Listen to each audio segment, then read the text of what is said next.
Chapter 215. Ning Ke is Mr. 13 of the second floor. The meaning is clear. He is an idiot. I'm also an idiot. That's why I decided to write 10,000 words 7 days a week starting from February 13th. I'll get it done. But the beginning will definitely be the hardest, so don't worry about me if your writing is rough. Next week, I'll start revising the second volume. Continue writing, see you later. No matter if it was a thief or a soldier, the person sitting on the saddle usually used a short bow or a machete because of the limited space. But Ning Ke was different. Since he started fighting in the city of Wei, the boxwood bow and padao he used were longer. So he was used to stepping on the saddle, straightening his body to draw the bow and shoot arrows or draw his machete to cut people. Although it was a little inconvenient to operate, in the eyes of the onlookers, this posture was actually quite magnificent. When he shot another arrow and killed the second horse gang in the distance in the darkness of the night, the girl Mo Shanshan, who had been following him expressionlessly, finally had some splendor in her eyes. The wilderness was full of winter clouds that covered the stars. In the dark night, even the hand holding the bow could not be seen clearly. But Ning Ke could accurately shoot the horse gang a stone's throw away. It was really incredible. It was as if the night could not cover his eyes at all, as if he could clearly see everything in the darkness. Although Ning Ke only had 10 of his acupoints opened and the chi of heaven and earth that he could control was too little, his meditation and mental training over the years had made his psyche power perception as sharp as a needle. Thus, he was extremely sensitive to the aura changes of things around him. When he climbed the mountain on the second floor of the academy, he relied on this to walk through the mountain path. At this time, in the dark night, he could easily see the horse gang and lock them in front of his arrow. It was also because of his extremely condensed and sensitive psyche power. The psyche power came out of the sense of perception and touched the chi between heaven and earth with the night wind. So to him, the wilderness was like daytime. This method should not have been used by cultivators in the past because it wasted precious psyche power. If there was enough psyche power, he could directly kill those ordinary horse gang. Why use psyche power as a means of detection? All in all, it could only be said that Ning Ke was different from ordinary cultivators. The amount of chi of heaven and earth he could control was so little that it made people sigh. His psyche power was so abundant and sensitive that it made people sigh. His willpower to combine cultivation and fighting was so great that it made people sigh. A few sigh had created such a scene. When Ning Ke shot the second arrow, Mo Shanshan quietly stared at him. As the most outstanding cultivator of the young generation in the world, she acutely noticed that there was a trace of condensed psyche power oscillating beside her at this moment. She could not help but frown slightly and thought to herself, is he really a cultivator?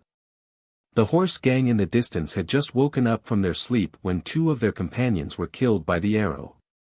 Although they were shocked at how the arrow could be so accurate in the dark night, they still reacted very quickly. They jumped on the back of the horse, fiercely squeezed the horse's abdomen and ran wildly toward the direction of the arrow. They wanted to shorten the distance between the 2 sides in the shortest time, so that the enemy could not display his terrifying archery. At the same time, they also wanted the darkness to no longer be a curtain in front of them so that they could fight back. The hooves sounded like rain. In the process of the horse gang rushing over, Ning Ke pulled the bowstring and an arrow shot into the head of a horse. The horse screamed and fell to the ground, throwing the horse gang on its back to the ground. Another arrow narrowly brushed past the cheek of a horse gang and flew away. The horse gang on the grassland were good at riding and shooting. While charging, they retracted their bodies into the horse's abdomen, so Ning Ke's arrows could not directly threaten them. In a flash, accompanied by the increasingly clear and dense hooves, the nearly 10 horse gang swept over like a gust of wind. One could even see the reflection of the sharp weapons. The big black horse had not experienced a real battle in the wild, but it was not afraid when it saw its own kind rushing closer and closer. Instead, its eyes revealed the light of excitement. It kept stamping its front hooves excitedly and wanted to rush forward without waiting for Ning Kai to pull the reins. Looking at the approaching horse gang and listening to their shrill and furious roars, Mo Shanshan did not know how Ning Kai was going to deal with them. Her fingers that were hidden in her white sleeves gently picked up something. The excitement of the big black horse did not comfort Ning Quebec. He angrily slapped its head heavily and signaled it to be quiet. Then he jumped off the horse's back. As soon as his feet landed on the ground, he did not hesitate and rushed towards the horse gang that was sweeping up the dust and gravel. The distance between the two sides was already very close. It was only a matter of a moment before they came into contact. No one had the time to pull the bow and shoot an arrow. The horse gang finally saw the appearance of the enemy clearly. The two horses on the left and right at the front lifted the reins and directly collided with Ning Quebec. The few horses following behind sat up straight with strange cries, pulled out the machetes from their waists and waved them continuously. There was a clang. Ning Kai pulled out the pedao on his back and crossed his feet to avoid the two horses that came with a strong gust of wind. He turned his right hand and the blade drew out two snow-white rays of light. Then, blood suddenly appeared. The two horses cried out in pain and suddenly fell forward, landing heavily on the plains with two muffled sounds. Their front hooves, which had been chopped off by the pedao, were still flying in the air due to inertia, drawing out two miserable streaks of blood. The blade attacked, following a curved and deadly cold path. If it was an ordinary person, perhaps he would not be able to avoid such a strange chopping. But Ning Kai was too familiar with the horse gang and the machetes that they used. He was so familiar that even if he closed his eyes, he could easily avoid being touched by them. At this time, the night was deep. There was not much difference between opening or closing one's eyes. Therefore, he easily lowered his head, turned and swept sideways, avoiding the several machetes from the horse gang. Then, he clenched his hands and the slender pedao tore a few terrifying cracks in the night sky. It cut off several horse hooves, split open the chest and abdomen of the horse gang, and brought down a few strands of fine horse mane. Then, it was heavily inserted into the slightly hard mud of the field. In the blink of an eye, he had rushed to the front of the horse gang. Under his pedao, 2 horse gang members died and 5 horses fell. But the machetes in the hands of the horse gang did not leave any mark on him. At this time, the winter clouds in the sky occasionally scattered, revealing some starlight. Although they still could not see his face clearly, they could clearly see his figure. The horse gang lifted the reins and turned back to look at Ning Kai, who was standing in the field with a knife. Their bodies were stiff and their hands holding the machetes kept trembling. But they still felt extremely cold. The horse gang used the fastest speed to rescue their companions who were still breathing on the ground. They rode together to the periphery for a distance and looked at Ning Kai nervously and vigilantly, but they did not have the courage to draw their bows and aim at him. Ning Kai walked over and listened to the miserable howls of the horses with broken hooves in the night. He held the pedao in his hand and cut the throats of the horses slowly and steadily, letting them die at the fastest speed. Then, he looked at the horse gang not far away and stretched out his fingers to shake in the night wind. He did not know if the other party could see his movements clearly and if they could understand the meaning of his movements. "Why don't you kill all these horse gang?" Mo Shanshan looked at the horse gang who were fleeing in the night and asked in confusion. "The horse gang can't be killed." Ning Kai said, "At least I can't kill this group of horse gang who are following us alone." Mo Shanshan turned back to look at him. She looked very focused, but her eyes were still drifting, showing that she was not focused.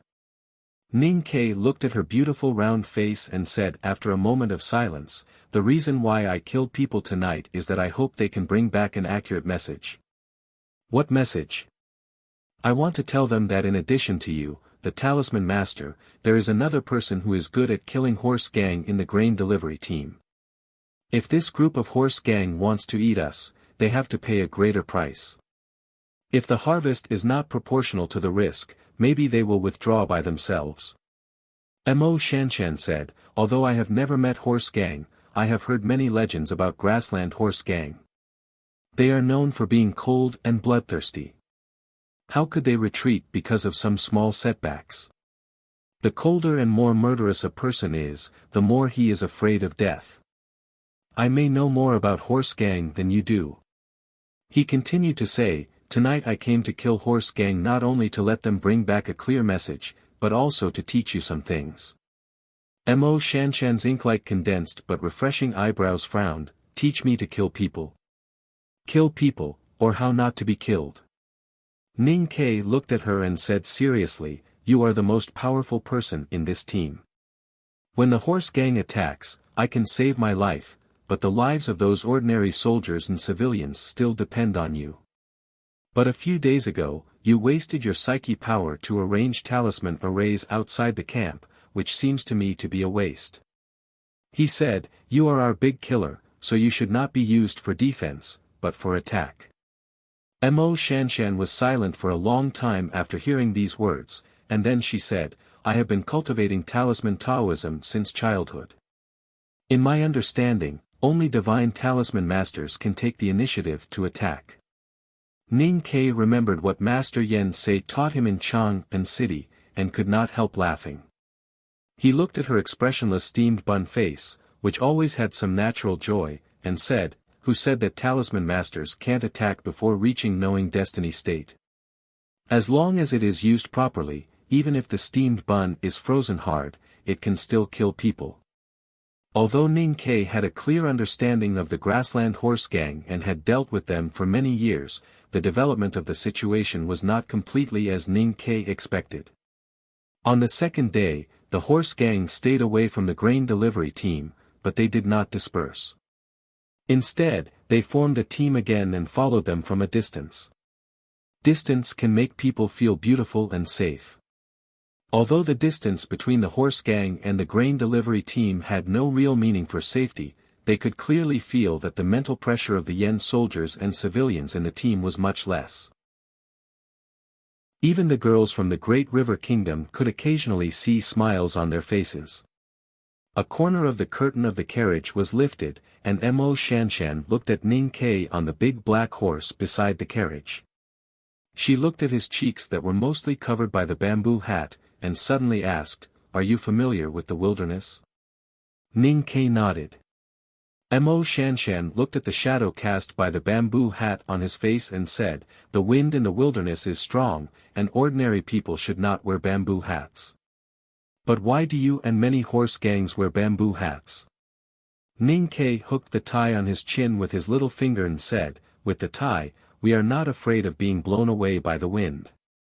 As for why we are used to wearing bamboo hats. The sun in the wilderness is too strong, so this thing can block the sun. The most important thing is that it can cover our faces. The purpose of covering their faces was not to be ashamed to see others, but to not let others see their faces. Whether it was the horse gang or him, they always protected their identities very thoroughly. Cat Girl looked at the group of horse gangs that were almost parallel to the grain delivery team in the northeast direction. She frowned and asked, Senior brother, where do these horse gangs come from? This place should not be far from the palace. Does no one care about them? I seem to have answered this question a few days ago. Ning Ke pulled the bamboo hat lower and said, many of the most powerful horse gangs on the grassland have masters. Now the group of horse gangs following us obviously have masters. Cat Girl asked curiously, how do you know? Ning Ke looked at the group of horse gangs in the distance and said after a moment of silence, because these horse gangs are too disciplined. Then who is their master? I don't know. Ning Ke shook his head and thought that there were not many forces on the grassland that could afford to support such a large group of horse gangs. However, as analyzed a few days ago, those forces had no reason to instigate the horse gangs to rob the grain delivery team. The grain delivery team represented the attitude of the countries of the Central Plains and the left King's Palace. The grain delivery team mainly carried a symbolic meaning, and the quantity was not too much. If the horse gangs came for the grain, they should immediately withdraw when they found that the grain delivery team was very difficult to deal with. Unless the horse gangs did not rob and kill the grain delivery team for the grain, but to break the agreement, or to target someone in the grain delivery team, then this matter would become very tricky. Thinking of this, he subconsciously glanced at the window beside him with the corner of his eyes. A winter wind blew and lifted a corner of the curtain, revealing Mo Shanshan's calm and indifferent face. In his view, the only person in the grain delivery team who was qualified to attract so many horse gangs was the girl in white in the carriage.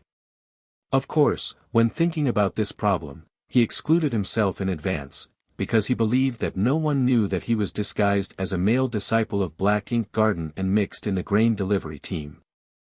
The situation gradually deteriorated as Ning Ke thought. The atmosphere in the grain delivery team only relaxed for a day, but quickly became more tense and even panicked. Because in the next 2 or 3 days, the horse gangs that followed the grain delivery team not only did not leave, but also new small groups of horse gangs appeared continuously and merged with the horse gangs in the distance. This place was not too far from the palace. Even if the elite cavalry came to help, it would only take about 2.5 days to arrive. It was impossible for the grain delivery team to break out of the encirclement with light, so they could only hope for reinforcements. That night, 2 bunches of fireworks rose into the night sky from the camp, brightening up the deep night, and also illuminating the mountain-like horse gangs in the distance. Along the way, the fireworks bloomed, and the horse gangs converged. The number of horse gangs following the grain delivery team increased, and gradually became a black sea of people and horses. Even if the people in the grain delivery team looked at it, they would feel frightened. Ning Ke became more and more silent. He looked at the more than 600 horse gangs in the distance, and the doubts in his heart became more and more intense. What did these horse gangs want to do? To be continued. If you like this work, please come to Chidian.com to vote for me.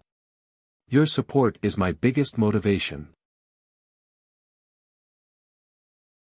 Chapter 2:16.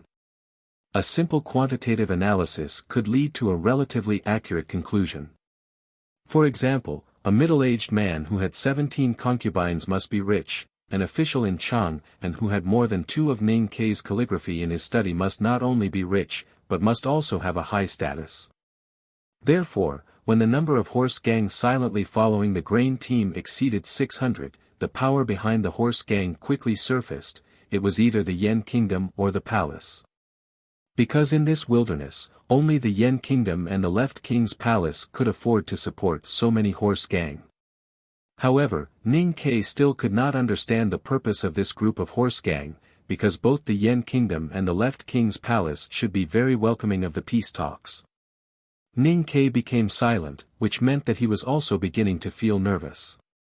There were 200 Yen cavalrymen in the grain team, more than 100 commoners, and a dozen cultivating girls from the Black Ink Garden of the Great River Kingdom.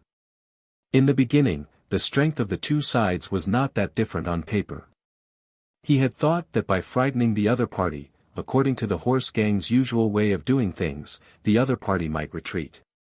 However, seeing that there were more and more horse gang gathered in the wilderness, he finally confirmed that the other party's purpose was not simple robbery, but something else. Now that there were more than 600 horse gang around the grain team, they had a complete advantage in terms of strength. Even if he brought Mo Shanshan with him and rushed over and killed more than a dozen of them, it would not affect the overall situation. No new horse gang joined the team, and the 600 horse gang followed the grain team slowly north in silence.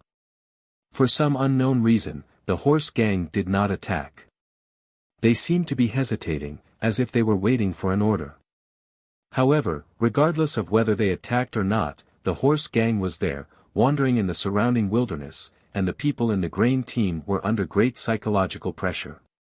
They felt that there was a dark cloud above their heads that could not be blown away by the wind, and instead, it was getting lower and lower.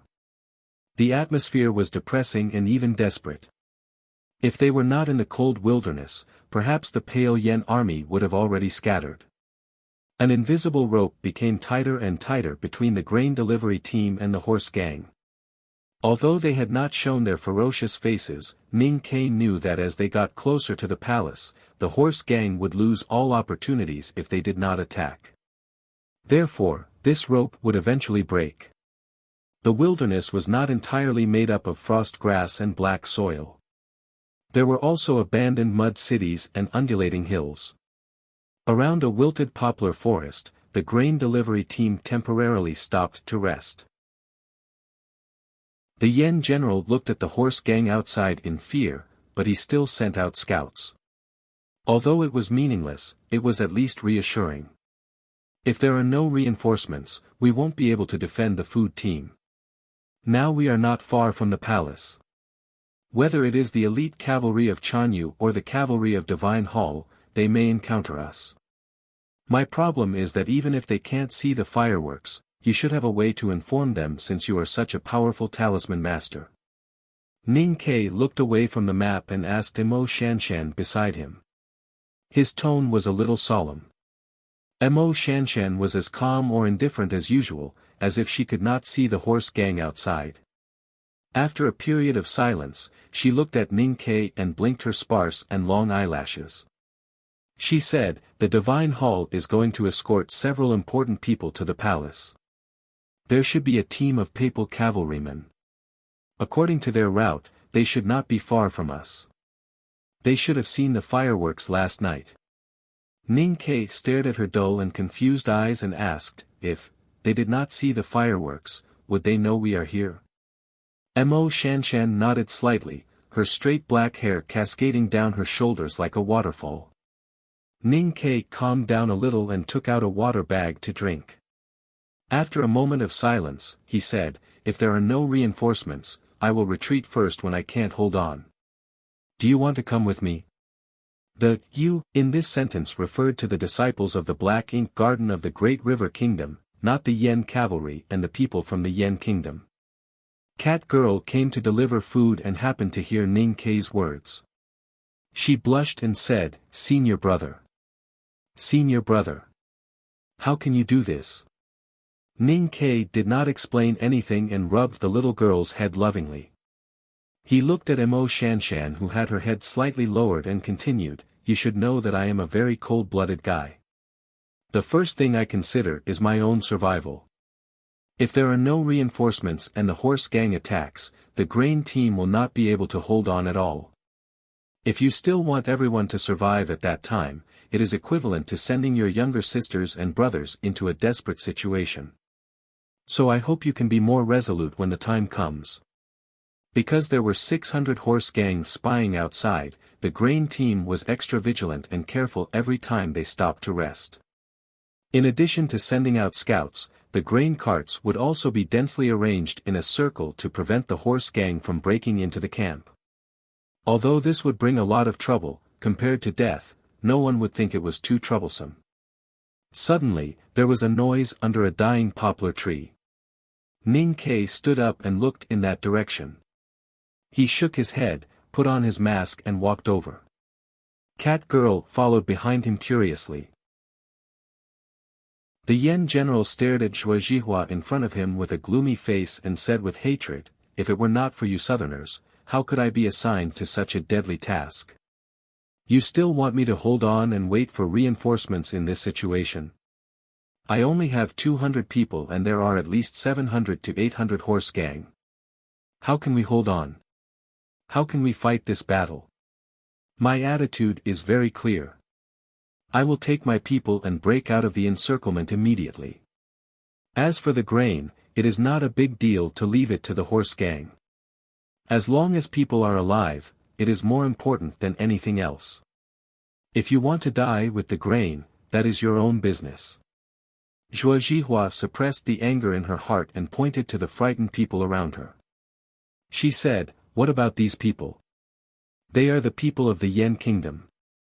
As a general, can you not care about their life and death? Who will care about my life and death?" The Yen general waved his hand angrily and signaled his trusted aide to gather the cavalry. He was ready to break out of the encirclement while the horse gang was still far away. Around the winter poplar forest, some of the people of the Yen kingdom heard the conversation and knew that their general was going to abandon them. They immediately fell into a greater panic. There were discussions and cries everywhere. Some of the people even looked at the cavalry with hatred in their eyes. Zhuozhihua and two great river kingdom girls held the ebony hilts of their swords and stood in front of the Yen general. Zhuozhihua lowered her voice and tried to persuade him, but there was no response. The Yen general saw that the horse gang was getting restless and became even more anxious.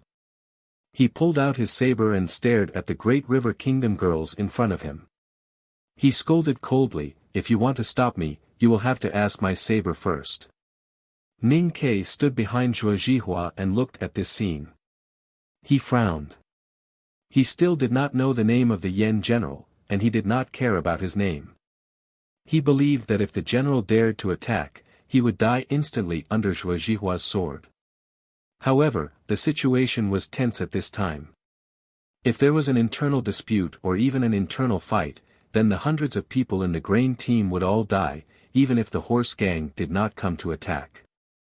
How could he keep these 200 Yen cavalrymen here without causing any internal strife? Then he would end the internal conflict as soon as it started. The sparks would be extinguished and the chaos would not start a prairie fire. Ning Ke appeared from behind Zhuozhihua and stood in front of the Yen general. The Yen general looked at the young man wearing a bamboo hat and a black mask. He was slightly stunned. Along the way, he only thought that Ning Ke was an ordinary male disciple of the Black Ink Garden. He did not know why he stood out at this time. Ning Ke looked at the knife in the Yen general's hand. He did not ask if the knife agreed. He pulled out the padao from behind him and slashed at the cold winter wind. The knife rose and fell. The Yen general's head was separated from his body. He spat out blood and fell to the ground. Because it happened so suddenly and Ning Ke's knife was too fast and fierce, he did not even have the chance to raise his knife to block. There was an uproar. The eyes of the Yen general's trusted aides were red. They were about to pull out their knives to fight back, but Ning Ke stopped them one by one. Zhuozhihua, Cat Girl, and the other girls from the Great River Kingdom stared at the scene with their mouths agape. They looked at the corpses of the Yen army's generals that were still spurting blood on the ground and were speechless. They did not understand why Ning Ke would do this.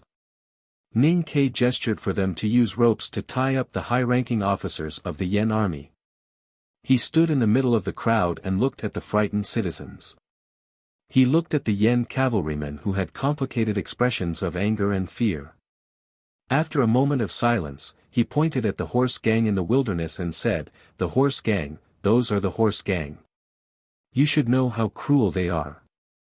He looked at the Yen general who was tied up not far from his feet.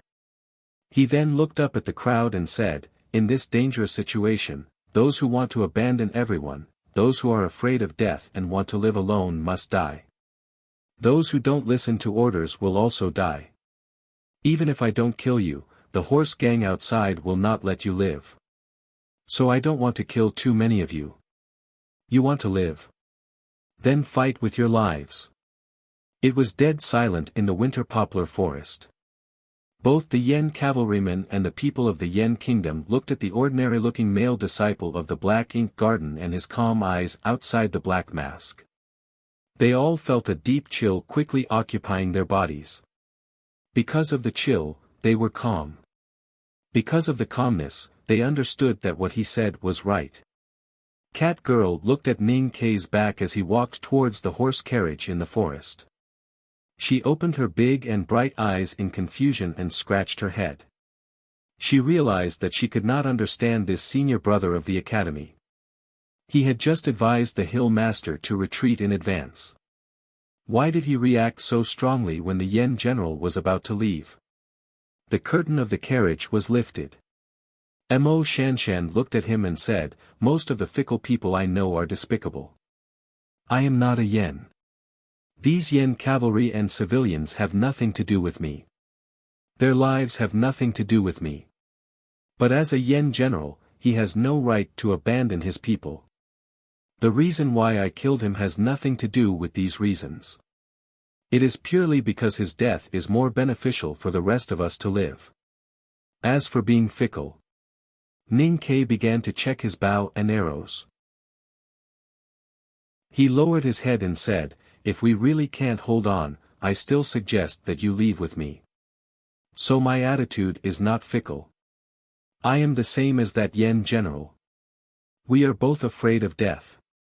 The only difference is that I have the ability to kill him, but he does not have the ability to kill me. 3,000 left. Keep fighting. To be continued. If you like this work, please come to Chidian. Come to vote for me. Your support is my greatest motivation." Chapter 217. The winter wind blew in the wilderness all the time. The wind might not be strong, but it was like a comb piercing deep into one's clothes, taking away the warmth of one's body. Mo Shanshan was still wearing that thin white dress. The dark blue belt around her waist was like a deep lake, forming a strong contrast with her flat and unfocused eyes. Her ink-like eyebrows slowly raised as she looked at Ning Ke and asked, "You killed their general. Aren't you worried that the Yen cavalry will hate you and not contribute in the battle, or even surrender to the horse gang? Cultivating trusted officers in the army would definitely harm the interests of the lower-ranked soldiers. So the dead general's relationship with the cavalry is not very good, especially since they are from the Yen kingdom. I am a Tang, I know this very well." Ning Ke used his fingers to carefully check if the straw ropes on the hilts of the three swords were strong. He lowered his head and replied, "When I killed the Yen general and subdued the officers, the 200 Yen cavalry were indeed angry, but not sad. That is to say, they are not sad. This anger is more from fear and uneasiness." Mo Shanshan looked at the bamboo hat that covered most of his face and said, "They are afraid of you. Fear makes people want to stay away. Perhaps it is because of this that they might surrender to the horse gang. As a soldier, even if you are a weak soldier from the Yen kingdom, surrendering to the horse gang is a very difficult decision. But such a decision requires thinking, and thinking requires a relaxed mental environment." Ning Ke raised his head and looked at the horse gang who were still patrolling in the wilderness but did not attack. He said, "The situation is too tense now. Arrows can fall on their heads at any time. The Yen Kingdom's cavalry have no time or environment to think. They are like a herd of wild horses that have lost their leader. As long as one horse rushes out, they will follow it blindly. What I want is for them to follow blindly." Mo Shanshan looked at his profile and asked, "You were in the army before?" Ning Ke nodded. Mo Shanshan gently stroked the hair on her cheek and said after a moment of silence, "Being with you, I can indeed learn a lot." Ning Ke looked at her and smiled. He said, "You are welcome. What you can learn from me is actually not good. If possible, I hope that I will never have the chance to learn these things in my life."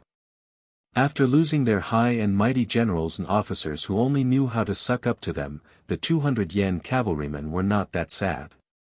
They were just a little angry. And it was precisely because they had lost their leaders that their anger quickly turned into helplessness. In the end, they just quietly obeyed. Any army that was good at fighting must have its own unique temperament.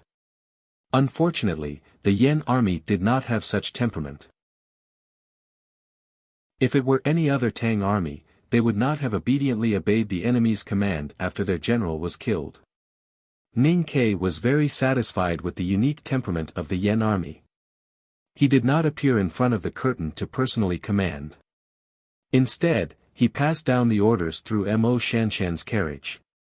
Zhuo Zhihua and the other 3 disciples of Black Ink Garden temporarily replaced the positions of the Yen military officers. They reorganized the camp, recalled the sentries, and strengthened the defense. All the orders were carried out as quickly as possible. No one, including the Yen cavalry, had any complaints. The order and atmosphere were even better than before. The grain team continued their journey north with over 600 horse gang following them. According to the orders from the carriage, the speed of the entire grain team was precisely controlled within a certain range. They were constantly changing their speed, sometimes fast, sometimes slow. Although this was undoubtedly a torture for the Yen cavalry and the people driving the carriages, they still managed to persevere and caused some trouble for the horse gang. The most dangerous part of the twilight was spent in silence. The grain team dragged into a long line and wearily entered a low-lying area in the wilderness. The sky was already dark and the light was blurry. The so-called low-lying area was due to the rising meadows on both sides. In the dark, one could not see the end of it. It was like the mountain valleys in the south, just that the terrain was slightly gentler and not as steep. The dozens of Yen cavalrymen who were leading the way were surprised when they heard the whistle from behind. The whistle meant that the grain team had decided to set up camp here. Anyone with some military knowledge would not choose to set up camp in such a low-lying area. There were meadows on both sides of the low-lying area. If the hundreds of horse gang used the terrain to rush down, the grain team would be stretched into a long line. The fragile defense would be broken in a short time. It was extremely dangerous. Then, the latest orders came from the carriage. The grain team was to form a formation and break the carriage boards to act as a shield. However, they did not ask the people to dig pits or set up tripping ropes in the dark areas on both sides. It gave the impression that the people in the carriage had given up on defense and were waiting for the horse gang to attack. The last rays of twilight came from the sky, reflecting the blood of the dying struggle. The low-lying area where the grain team set up camp was already dark. One could vaguely see people hurriedly dismantling the carriage boards and smoke rising from the kitchen. Suddenly, the smoke that had just risen not too high suddenly stopped, as if it was frozen by the cold air. The busy people raised their heads to look at the meadow on their left. Their bodies suddenly stiffened and there was silence. Hundreds of horse gang appeared on the meadow a few hundred feet away. This was the closest the horse gang had been to the grain team in the past few days. The black mass of horse gang controlled the reins and stood indifferently above. Under the light of the setting sun, it looked like a dense forest that was burning fiercely, giving off an extremely strong sense of oppression. Ning-Kei lifted his bamboo hat a little and looked at the horse gang in a strict formation on the meadow. He slowly frowned. He noticed that the horse gang today was more disciplined and more silent. None of the horse gang rode their horses to provoke them. He noticed that there were more than 10 riders at the front of the horse gang. The reason why he said there were more than 10 riders was because he was sure that these 10 or so horse bandits with their faces covered had never appeared in his line of sight in the past few days. This meant that these 10 or so horse bandits had just arrived today, and the alarming change in the ranks of the horse bandits was due to the arrival of these horse bandits. Even if they are not the representatives of the forces behind them, these 10 riders should be the ones in charge. Ning-Kei looked at the horse gang who were pointing at the camp with their horsewhips. He looked at the cloth that covered their faces and said in a low voice, "If there is a chance, think of a way to kill these 10 riders. Maybe we can get out of this." Mo Shanshan stood beside his shoulder and looked indifferently in that direction. She said, "You once said that the horse gang's target is not the grain. Killing people to intimidate them will not work. The horse gang is the horse gang. The horse gang that is kept by others is still the horse gang. They are more afraid of death than anyone else. And I believe that whether it is the palace or the Prince of Yen, if they want to keep so many horse gang in the wilderness, they have to keep them separately." Ning-Kei looked at her and said, "This means that these horse gang do not belong to each other. They only listen to the leader of the horse gang who just arrived today. Kill these people and the horse gang will definitely lose their fighting spirit." Then, he looked at her and added seriously, "Again, you are the strongest person in the whole team. So you must not fight until the last moment. Otherwise, it will be a waste." Mo Shanshan's eyelids drooped slightly. Her sparse long eyelashes rested on her fair skin, reflecting the last rays of the setting sun. She was very beautiful.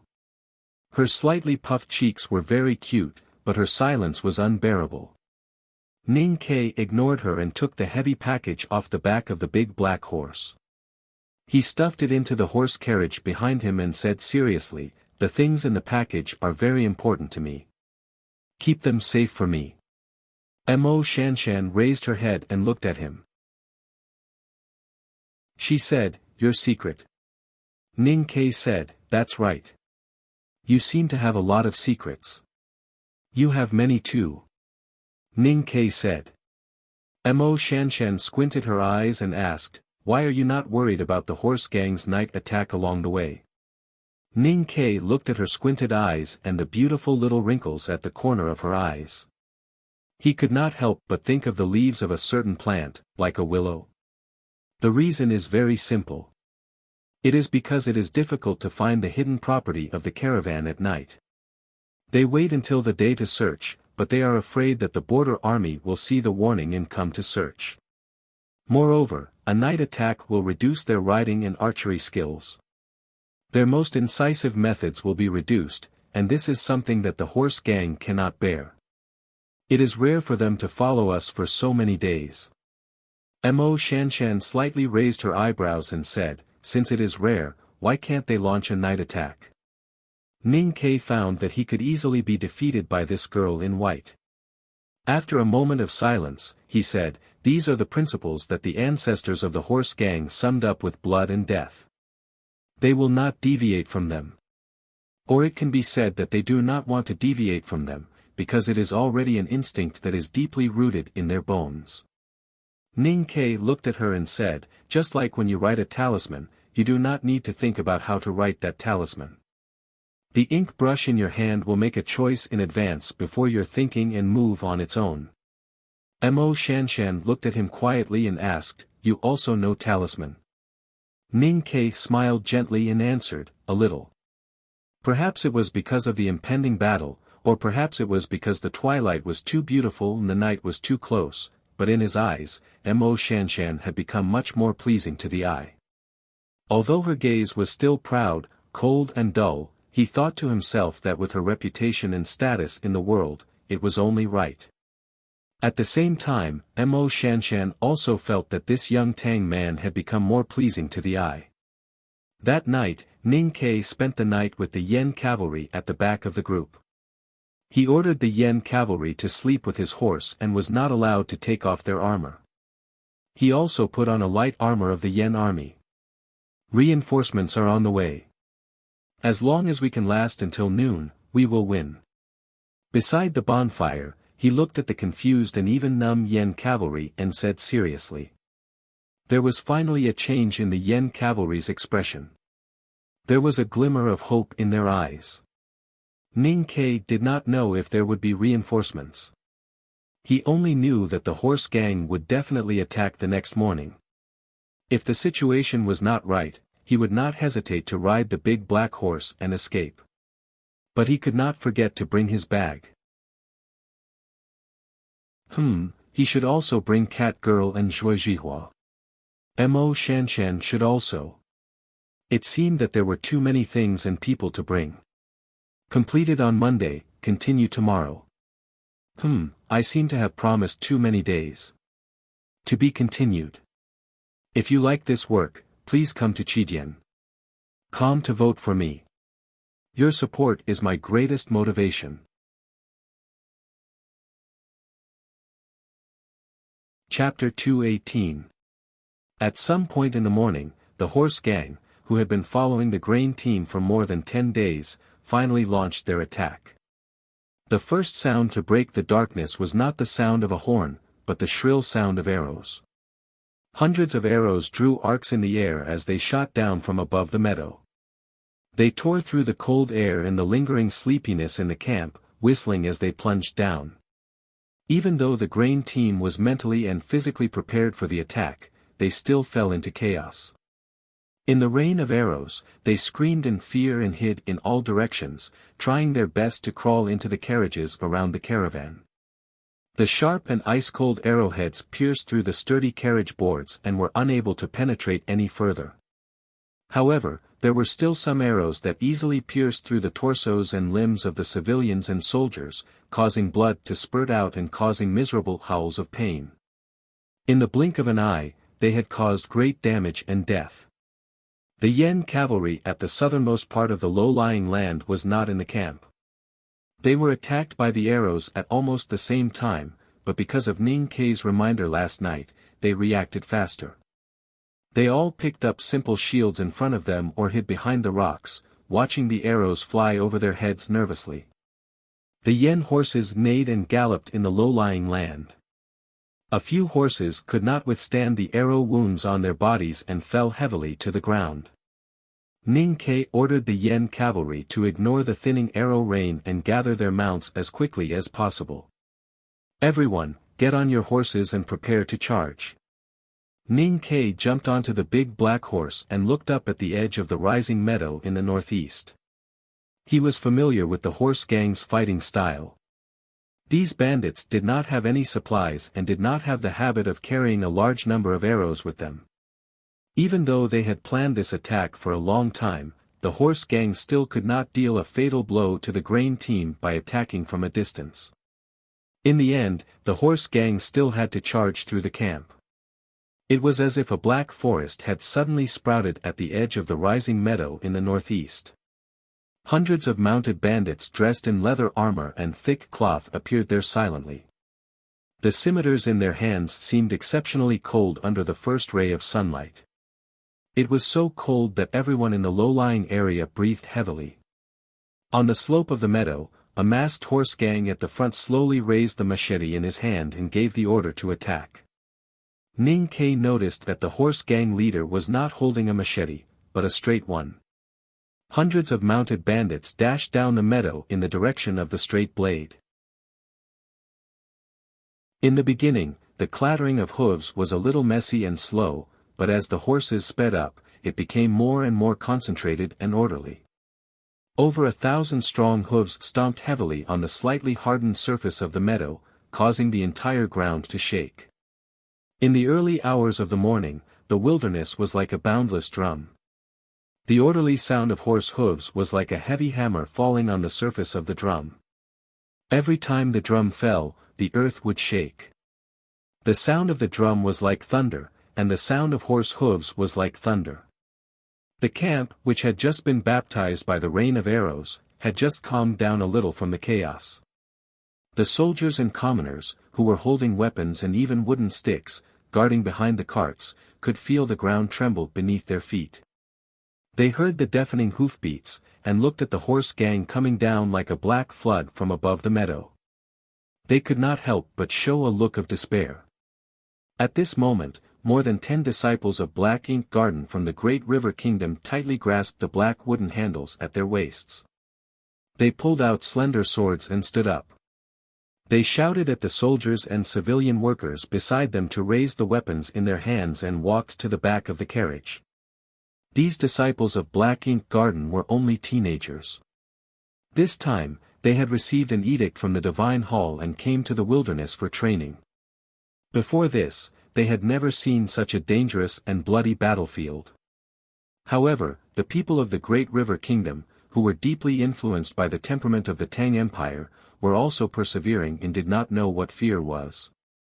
Looking at the approaching horse gang, the ferocious faces of the horse gang, the bright scimitars in the hands of the horse gang, and listening to the arrogant whistling of the horse gang, the young and childish faces of the Black Ink Garden disciples did not show a trace of nervousness or despair, because the calmness made them more determined and resolute. The calmness and determination of the Great River Kingdom girls influenced the Yen soldiers and civilian workers in the camp. They subconsciously raised the crude wooden spears in their hands. Although their hands holding the spears were still trembling uncontrollably, at least they finally had the courage to face the bleak situation and the ferocious enemies. The sound of horse hooves was getting louder and louder, and the horse gang was getting closer. The smoke and dust between the meadow slopes at dawn was getting thicker, the air was getting colder, and the atmosphere was getting more and more tense. Everyone in the camp had panic in their eyes, but they still had a glimmer of hope. They breathed faster and faster, waiting for the moment when the horse gang would rush to the front of the carriage. Ning Ke was also waiting, but the time he waited was shorter. He looked at the faintly discernible 100-horse gang on the meadow to the northwest. These horse gang had snuck in last night, and now they appeared on the meadow. However, they did not charge at the Yen cavalry. It was obvious that they wanted to suppress the Yen cavalry, so that the 500-horse gang could gather all their strength and charge at the camp successfully. Ning Ke would not fight with these 100-horse gang. He turned his head to look at the smoke and dust on the meadow slope to the north, and saw that the hundreds of horse gang were about to rush down the slope and into the low-lying area.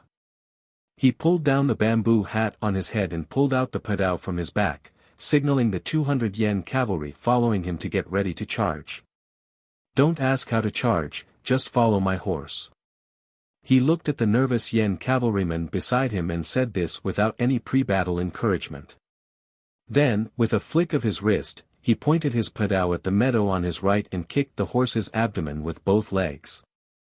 The big black horse neighed twice, kicked its hooves, and galloped forward like an arrow. The 500 mounted bandits were like a black tide. They relied on the gentle slope of the meadow to increase their speed. In the span of a breath, they had already charged down the meadow and arrived at the low-lying area between two meadows. The low-lying area was covered with black soil and coarse gravel. It looked rather solid and was about 100 feet wide. The camp of the grain team was in the center of the area. With the speed of the horse gang, it would not take them too long to reach the camp from the low-lying area. What was more frightening was that if there were no traps or tripwires to slow down the horse gang, the hundreds of horse gang could easily crush the grain team camp with their speed. There were no tripping ropes or pits. There were no obstacles on the flat and solid low-lying ground. The soldiers and commoners at the back of the caravan looked at the clearly visible faces of the horse gang and felt a chill down their spines. Their hands, which were tightly holding onto their spears, trembled even more violently than before. If they did not know that they would die if they surrendered and fled, they would probably just need someone to shout and everyone would throw down their weapons and scatter in all directions. There was a great disparity in strength between them and the grain team. The grain team was located below the meadow, and they had lost the terrain. Without any preparation, how could they stop the ferocious horse gang? It seemed that there was no way to save the grain team. Although the 200 Yen cavalrymen from the south had already started galloping towards them, the horse gang had already charged into the camp and started a massacre by the time they arrived. Furthermore, the 200 Yen cavalrymen did not choose to come to their aid in a straight line. Instead, they strangely ran towards the meadow slope in the east. What were they trying to do? The cavalrymen slowed down when they ran up the slope, and it was extremely exhausting. Did they want to become the target of the horse gang's arrows, or were they trying to escape? Thinking of Ning Ke's insistence on not setting up any tripping ropes and traps last night, and seeing the 200 Yen cavalrymen running towards the east, Zhuo Zhihua had a bad feeling. She did not want to admit that the senior brother from the academy was such a despicable person, but other than being afraid of death, what else could explain his actions? There was no time for Zhuo Zhihua and the girls from the Great River Kingdom to feel sad and indignant. They could only use the corner of their eyes to look at the Yen cavalrymen and the big black horse in front of them, which seemed to be getting further and further away. The horse gang surged towards them like a black cloud, their 1,000 hooves kicking up 1,000 black gravel and dust. There was a heavy thud. For some unknown reason, one of the mounted bandits at the very front fell heavily on the hard black gravel ground, kicking up a cloud of dust. The warhorse whined and could no longer stand up. Its front hooves seemed to have been broken. Following that, there was a series of heavy thuds. Dozens of cavalrymen at the front of the crazily charging horse gang fell miserably on the ground, just like the horse gang at the front. The valley was in a state of chaos. Zhuo Zhihua, who was gripping her sword tightly, did not know what had happened. Her eyes were filled with confusion. Then, the confusion in her eyes turned into ecstasy, as more and more horse gang fell on the seemingly hard black gravel ground. The horse gang charged down the gentle slope of the meadow. By the time they reached the low-lying land in the middle of the meadow, their speed had already been raised to the maximum. Under normal circumstances, this speed would undoubtedly be the most perfect. However, the problem was that this was not a normal charge, because this low-lying land was not normal ground. In the desolate and cold wilderness, it was rare to see a low-lying land between two long sloping meadows. This place was originally an ancient river, but it had dried up and disappeared thousands of years ago, leaving only the remains of the riverbed. As the sand and wind attacked and piled up, the appearance of the river could no longer be seen. The two sides of the river had turned into green meadows in spring and frosty white in winter, and the riverbed had also turned into seemingly solid black gravel. Even the horse gang, who ran amok in the wilderness, did not know that this low-lying land was an ancient river. Ning Ke did not know either. But last night, when he brought the grain team here and set up camp, he discovered the problem of this low-lying land. Under the thin layer of sand, all were round pebbles that were as smooth as before. The middle of the ancient river was deep, and the soil accumulated over thousands of years was the thickest. Coupled with the dead vegetation, there was not much problem for horses to travel. However, the edge of the ancient river bank, which was now the edge of the two meadows, was only covered with a very shallow layer of black gravel. If one exerted a little more force, or even if the wind was a little stronger, it was possible to touch or see the round pebbles below, as well as the irregular natural pits. This was not a trap. It was not a trap set by Haotian for the horse gang. If the speed was not too fast, even the heaviest Nanshan horse carrying two people would not be trapped in the accumulated gravel over the years. However, the horse gang rushed down the gentle slope of the meadow, and their speed was too fast. The impact force between the horse's hooves and the ground was too great. Therefore, the edge of the low-lying land under the gentle slope of the meadow became a trap set by Haotian for the horse gang. The horse's hooves moved so fast that they almost left afterimages. They stepped heavily on the low-lying land, and their strong hooves sank deeply into the gravel. They wanted to get up, but they slid away. Because they were moving too fast, the war horse could not maintain its balance, and fell heavily with the horse gang on it. A horse's hooves kicked away the black gravel, but it happened to be stuck between the round stones under the ground. At such a high speed, the war horse could not stop its downward momentum, and its heavy body was pressed horizontally.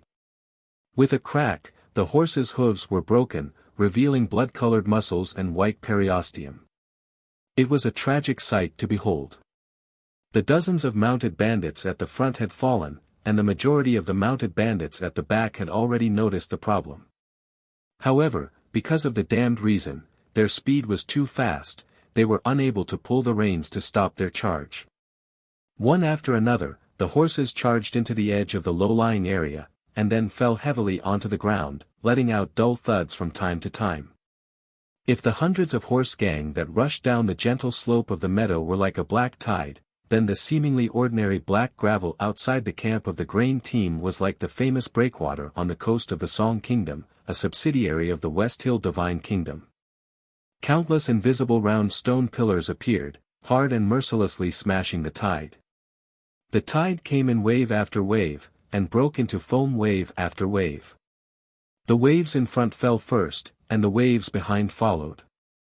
Each wave was higher than the last, and each wave pressed on the last, and each wave was more miserable than the one before. The scene in the slanting valley was extremely bloody and cruel. Countless horses fell to the ground, and countless horse gang fell to the ground, their legs broken by the heavy bodies of the horses. They frantically pushed the horses, but it was useless.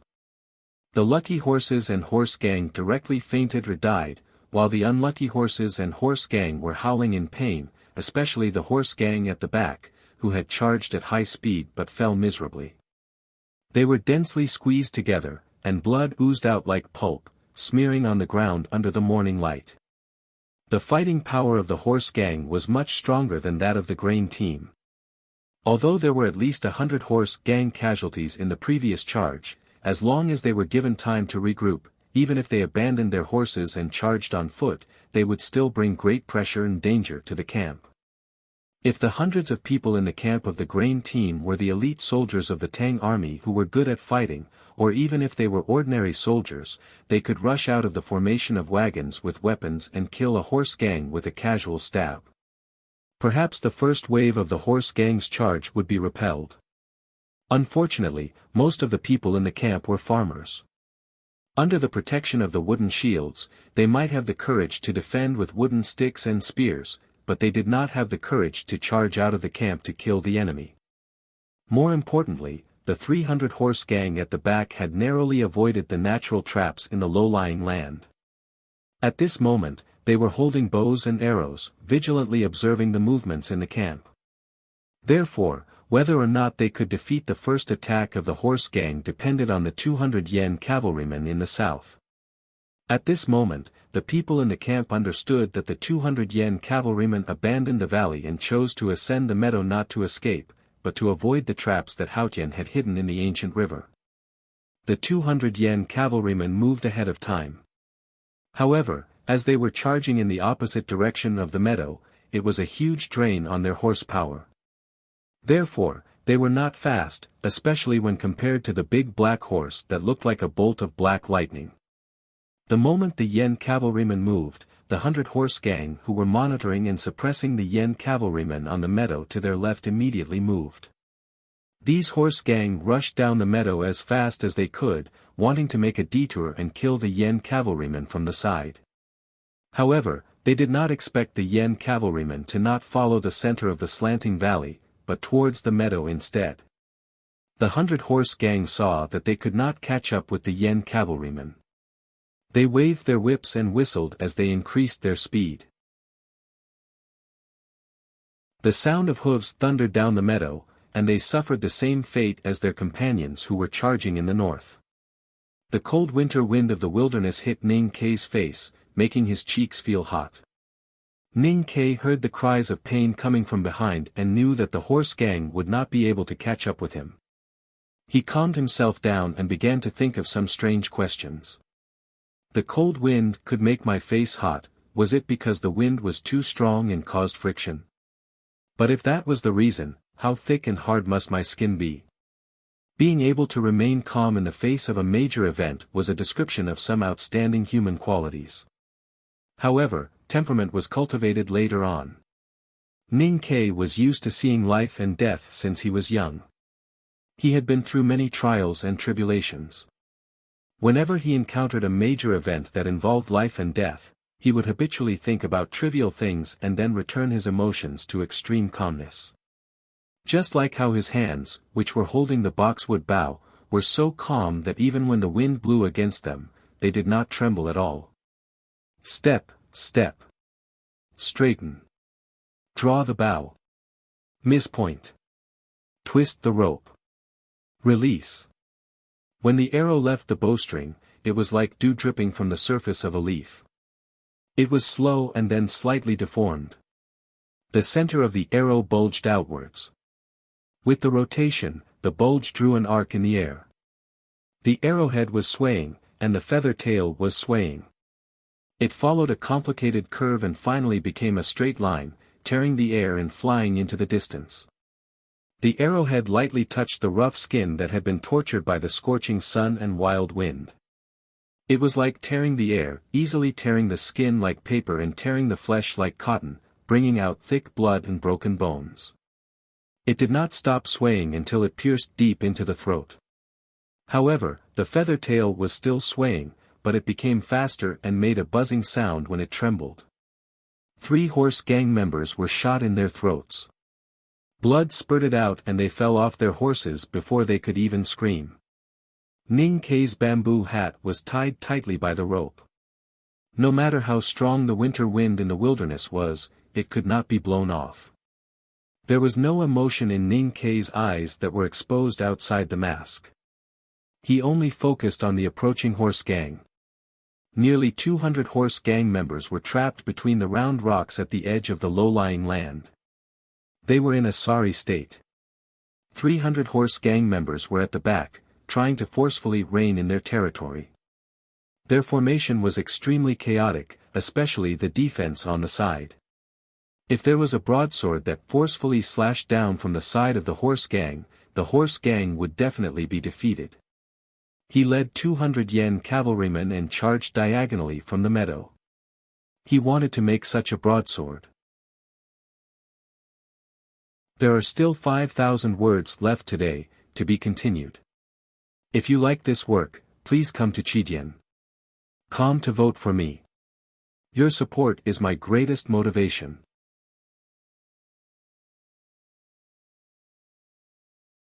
Chapter 219. Both speed and slowness had their advantages and disadvantages. This was neither a dialectic nor a philosophical question, but a very simple truth. The horse gang charged down from the meadow, and because they were too fast, they fell into the rocks in a pathetic state. The big black horse, on the other hand, was too fast. Even with Ning Kei's archery skills, he could only shoot 3 arrows before he reached the edge of the horse gang. He carried the boxwood bough on his shoulder and stretched his hands forward to hold the padao on the saddle. He raised his arm and swung his elbow. The blade broke through the air and cut off half of a horse gang's shoulder. Then, he straightened his waist and straightened his arm. The sharp tip of the padao pierced through the eyeball of another horse gang before the machete could reach him. As the 3 horses crossed each other like lightning, the blood from the horse gang's broken shoulder and the fluid from the eyeball spurted out, spraying all over Ning Kei's face and body. The smell of blood mixed with other smells, and it was very strange. It was said that blood was hot, and the wind was cold. However, Ning Kei felt that the wind that blew on his face was hot, and the blood that splashed on his face was cold. Because he was very calm. Even now, he still clearly remembered the battle principle that he had followed for many years. Killing the horse gang was never as good as injuring them.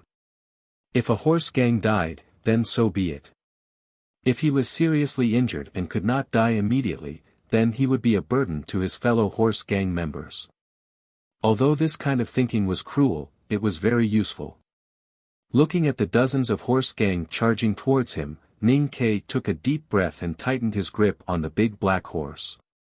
He held his padao horizontally and turned into a blade as he charged forward.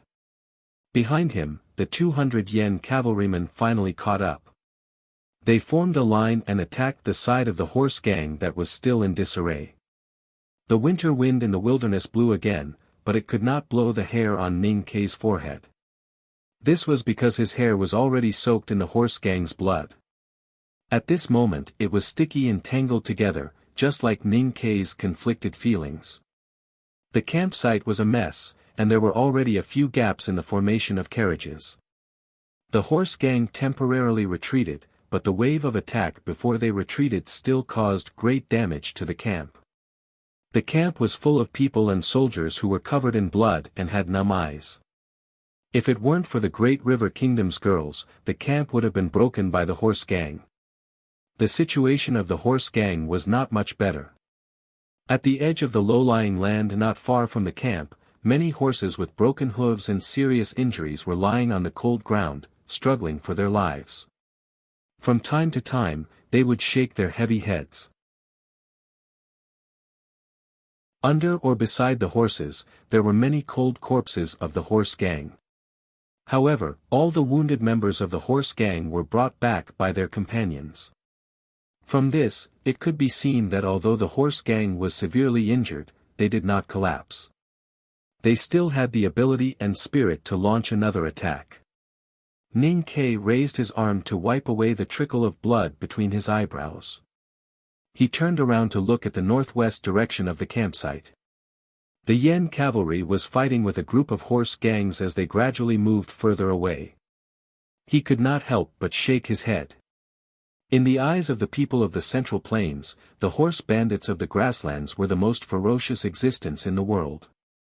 But he, who had dealt with the horse bandits for many years, thought that they were the most cowardly and useless existence in the world. Ferociousness was just a cover for the weakness in their hearts. At this moment, the 600 horse gangs around the meadow were ferocious and dared to directly slaughter the tribes of the palace. If they were timid, a group of Tang soldiers would be able to chase after them. The key was strength. The horse gang was a realistic creature and was most sensitive to the difference in strength. Hence, they were the easiest to break up. Ning Ke thought that he was familiar with the nature of the horse gang. When he chose the campsite last night, he had hidden the geographical advantage and picked the right timing.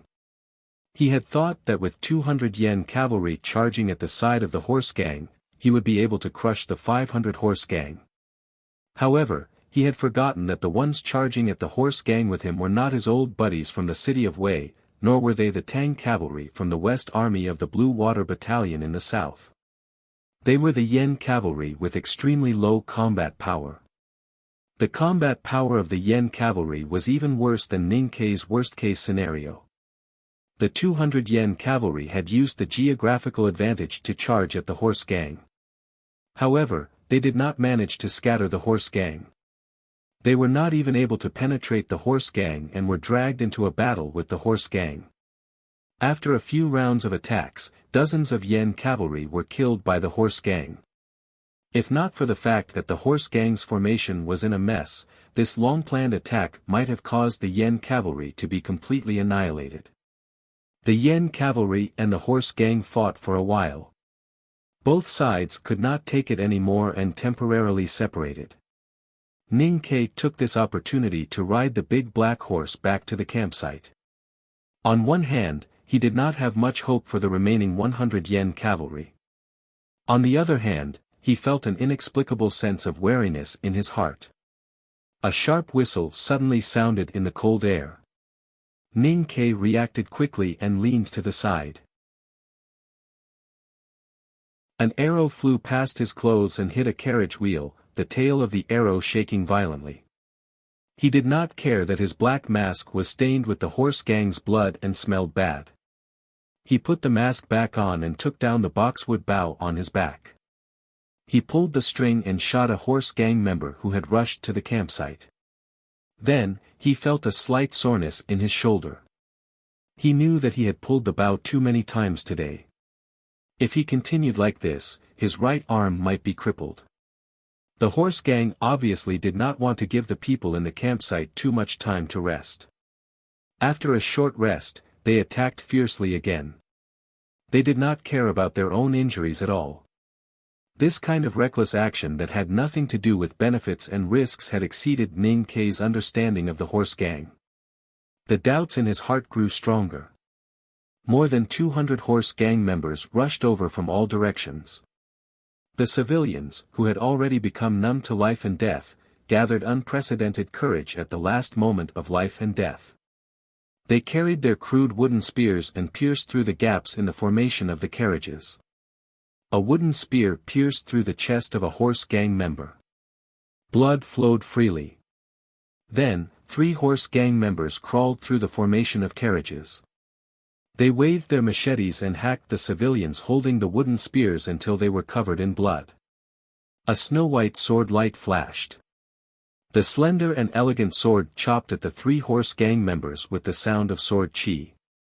1 horse gang member was beheaded on the spot. The other 2 horse gang members had their legs and limbs broken. They retreated awkwardly. Covered in blood, the commoners surged forward like wild beasts, holding wooden sticks and stones that they had picked up from somewhere. They surrounded the 2 horse gang members and smashed them down. They numbly repeated their actions, not knowing how many times they had smashed them. Only when there was no longer any sound from inside did they stiffly stop. After Cat Girl chopped against the wind, she habitually let out a cute shout. Then, she was shocked by the bloody scene in front of her. Her red face was covered with dust, but it could not hide the fear and panic in her clear eyes. After all, she was too young and had never seen such a scene. Ning Ke grabbed her by the back of her neck and threw her to the back like a cat. He dodged an arrow and held his knife with one hand to block it. Then, he took advantage of the momentum and cut off the right arm of a horse gang member who was sneaking up on him. The horse gang member covered his bleeding right shoulder and knelt on the ground in pain. Ning Ke did not even look at him.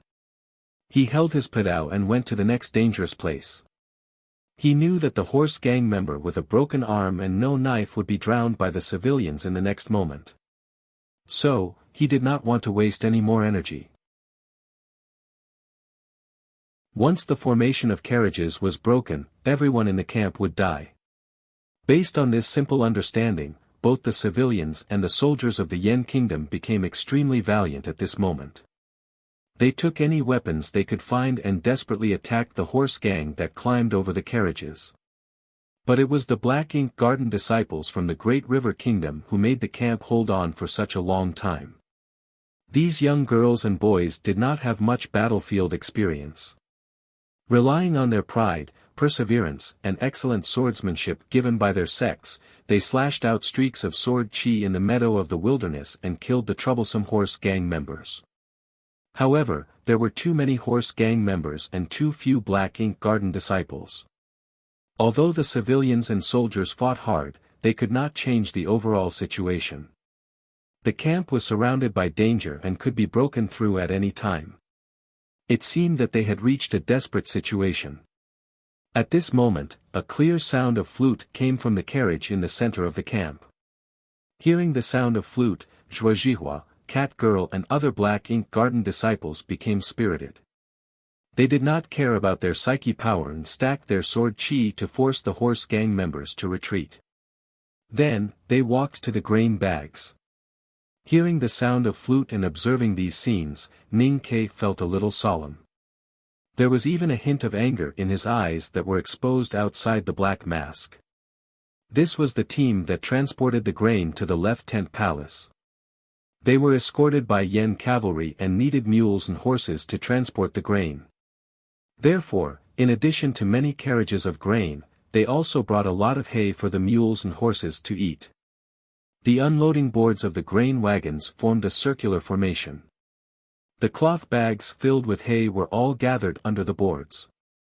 On the one hand, it was used to strengthen the fortification, and on the other hand, it could reduce the damage caused by arrows.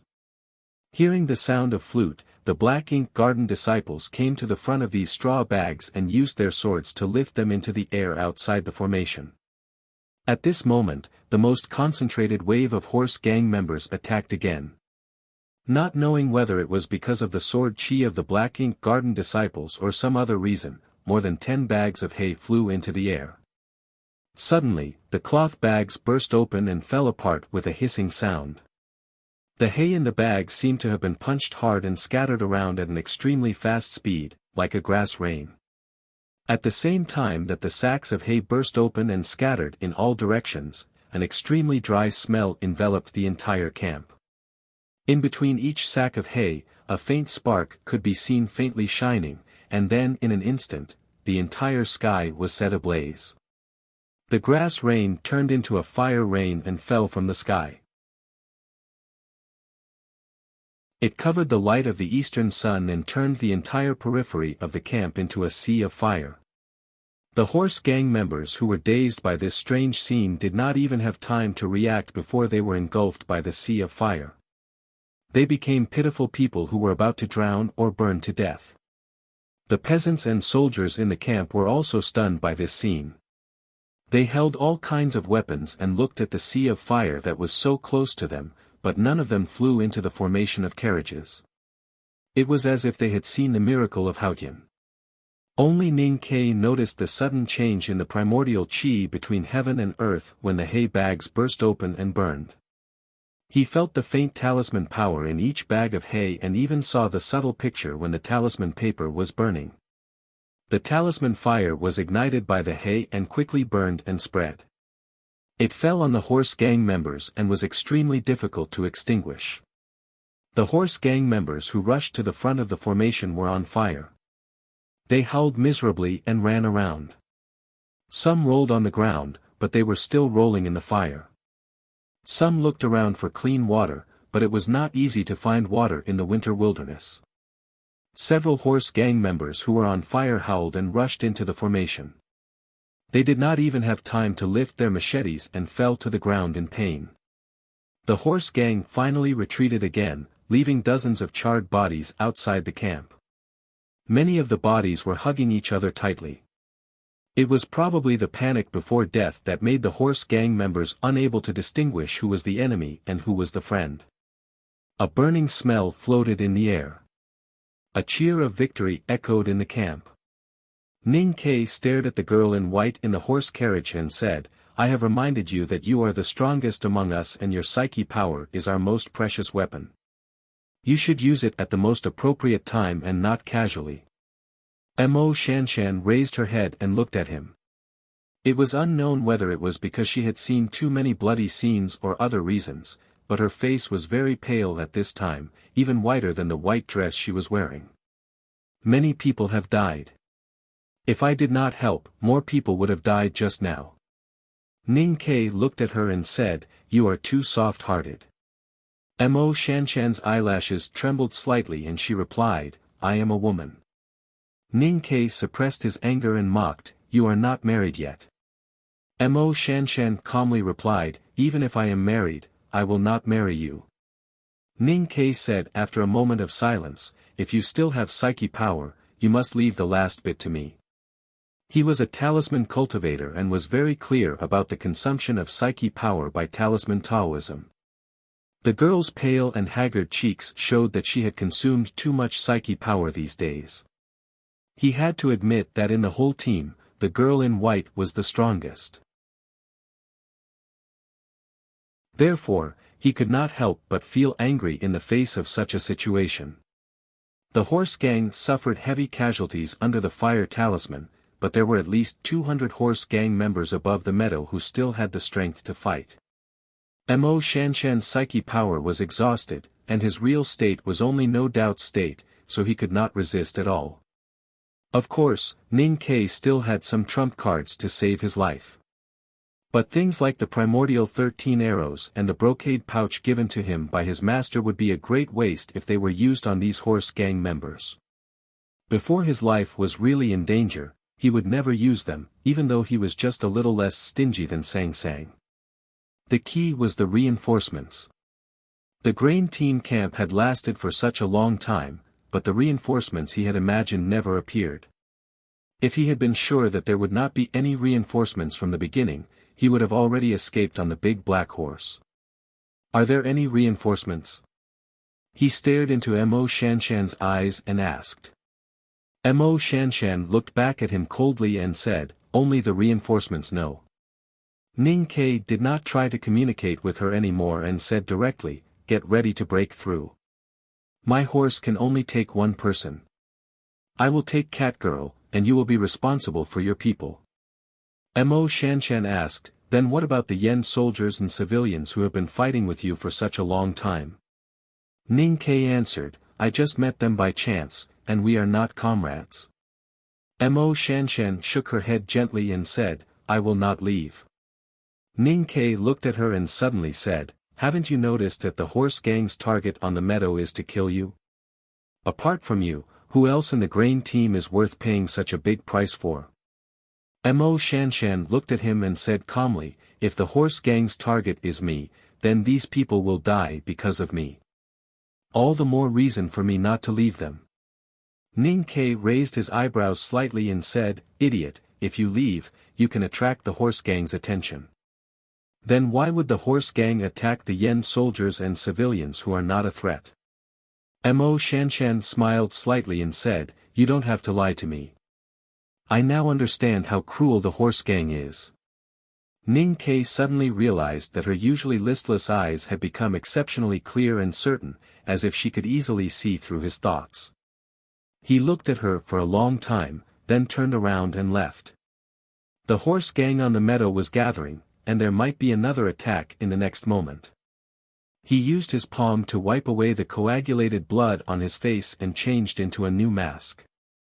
As he walked through the camp full of corpses and broken soldiers, both the Yen soldiers and civilians would automatically avoid him when they saw him covered in blood. Even Zhuo Zhihua and the other girls from the Great River Kingdom looked at him with admiration and fear.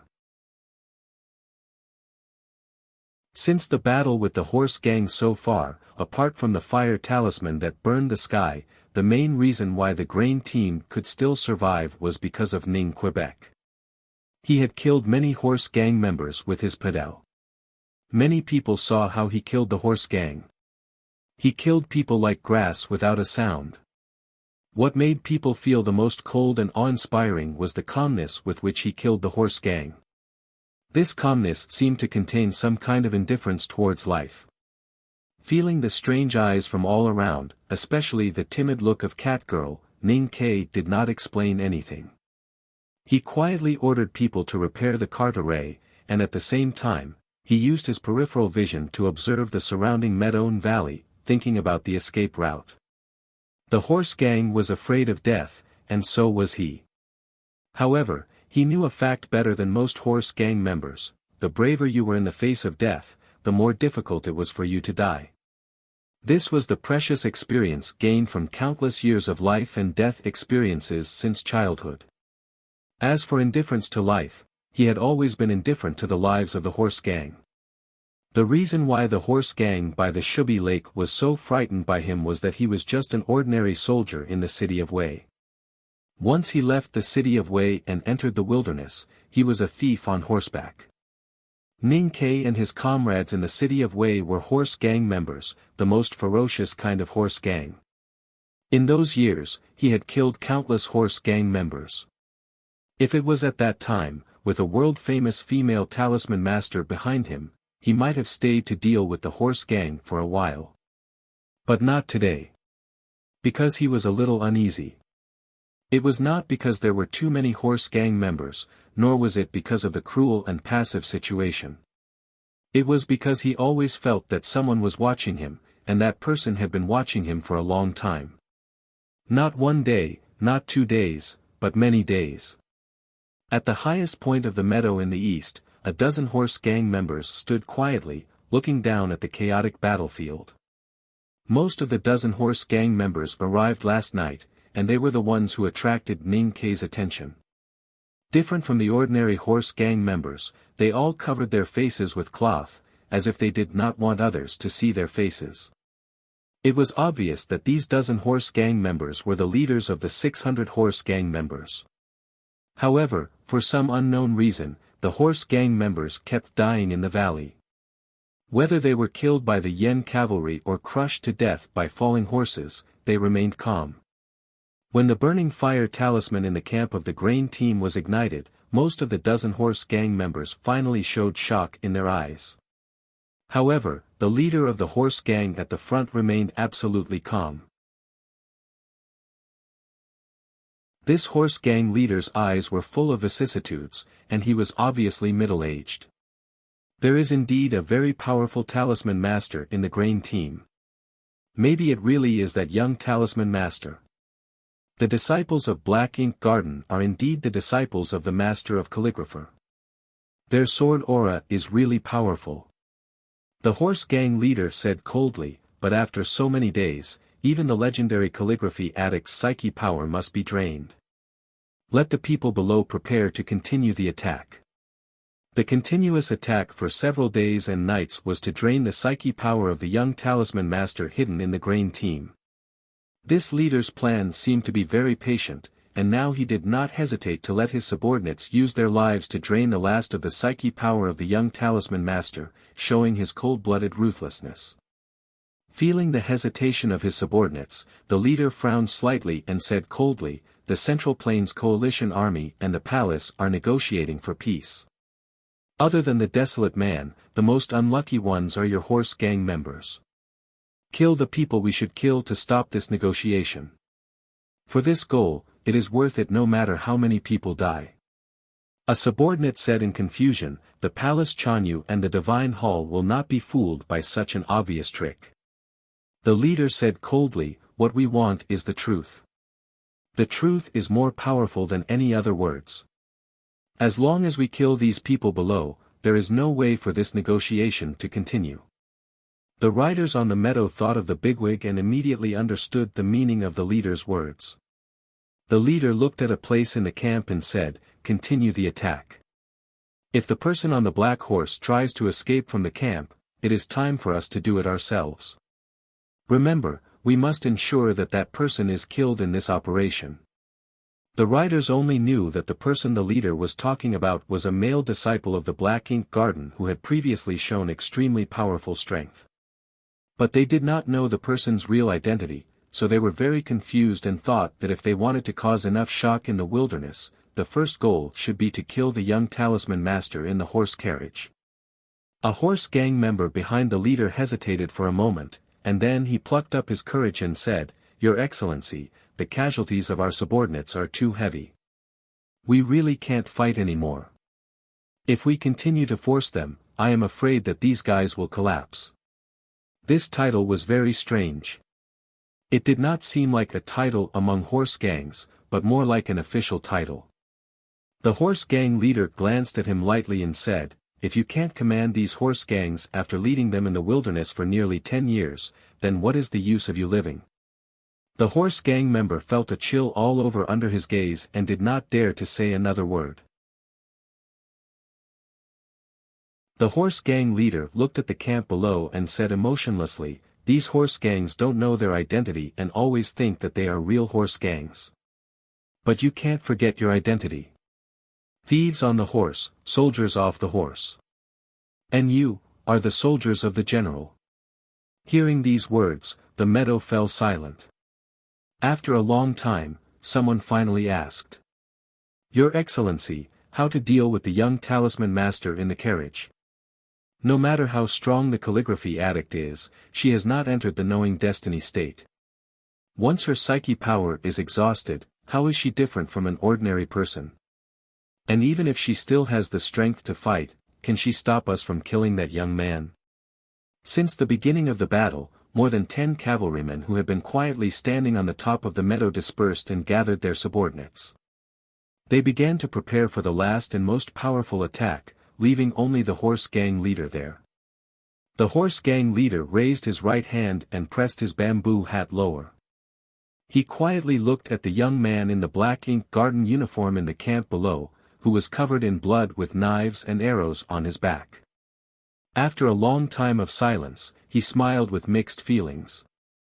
From last year in Chang'an to this moment, he had been secretly watching this man called Ning Ke for a long time. Although he had never found any evidence to prove that Ning Ke was related to the death of the censor Zhang Yuqi, nor did he find that this man was hostile to the general, he did not know why he always felt that this man would be trouble. Because Ning Ke was a suspect, and because Ning Ke had now entered the second floor of the academy, became the only successor of the divine talisman master Yen Sei, and was also favored by his majesty. Therefore, even if there was only one suspicion, they still needed to be very vigilant. Especially when Ning Ke came to the frontier fortress of the north of Yan Kingdom, no one knew whether he had secretly received the imperial order or not, and no one knew the deep meaning of the academy's action. Therefore, trouble became pressure, and it was meaningless to be suspicious. There was no need to investigate whether this man was involved in the death of the censor, and there was no need to investigate whether this man was secretly against the general. They could only and must do one thing, and that was to eliminate the possible threat for the general. Thinking of this, the horse gang leader's complicated smile gradually disappeared. If it were any other time and place, no one would dare to murder a disciple of the second floor of the academy in broad daylight. But now they were in the wilderness, and no one knew the relationship between these horse gang and the general. The imperial court had already suspected the general, and this group of horse gang had to be cleaned up sooner or later. Today, killing Ning Ke, destroying the peace talks, and wiping out this group of horse gang was a wonderful thing. Therefore, when the news of Ning Ke leaving the Blue Water Battalion in disguise and escorting the grain team into the wilderness with the disciples of Black Ink Garden reached the general's mansion, he spared no effort and did not sleep for several days and nights to rush here from Tuyang City to personally take charge of this matter. This was a good opportunity given by Haotian. If he missed it, he would be punished by heaven. However, just when the horse gang was about to launch another attack, Ning Ke was ready to ride away, and the horse gang leader was ready to take advantage of the situation to kill him. There was a burst of dense hoofbeats in the distance of the wilderness meadow. The disciples of Black Ink Garden and the Yen Kingdom soldiers who were vigilantly preparing for battle in the camp under the meadow, and the horse gang who were ready to charge between the meadow and the gentle slope of the meadow, all stopped their respective movements and looked towards the source of the hoofbeats. A group of cavalry came from the meadow in the west.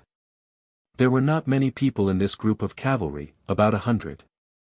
However, both the cavalrymen and the horses under them were wearing gorgeous black armors with golden edges. They looked solemn and imposing, as if there were tens of thousands of cavalry coming together. It was the papal cavalry troop of Divine Hall, known as the strongest cavalry in the world. There was a burst of enthusiastic cheers under the meadow. The horse gang quickly retreated and lined up, ready to retreat.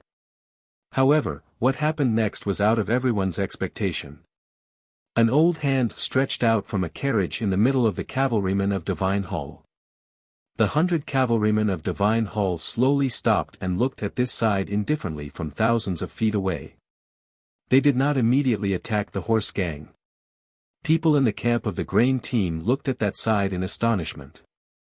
The cheers gradually subsided and became dead silent.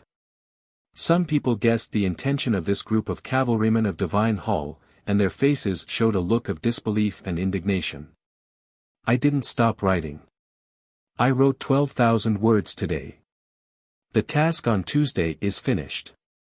Oh, I only need to write 8,000 words tomorrow. How happy I am. To be continued.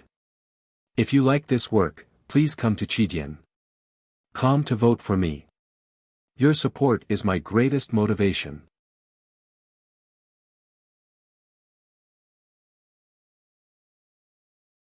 Chapter 220.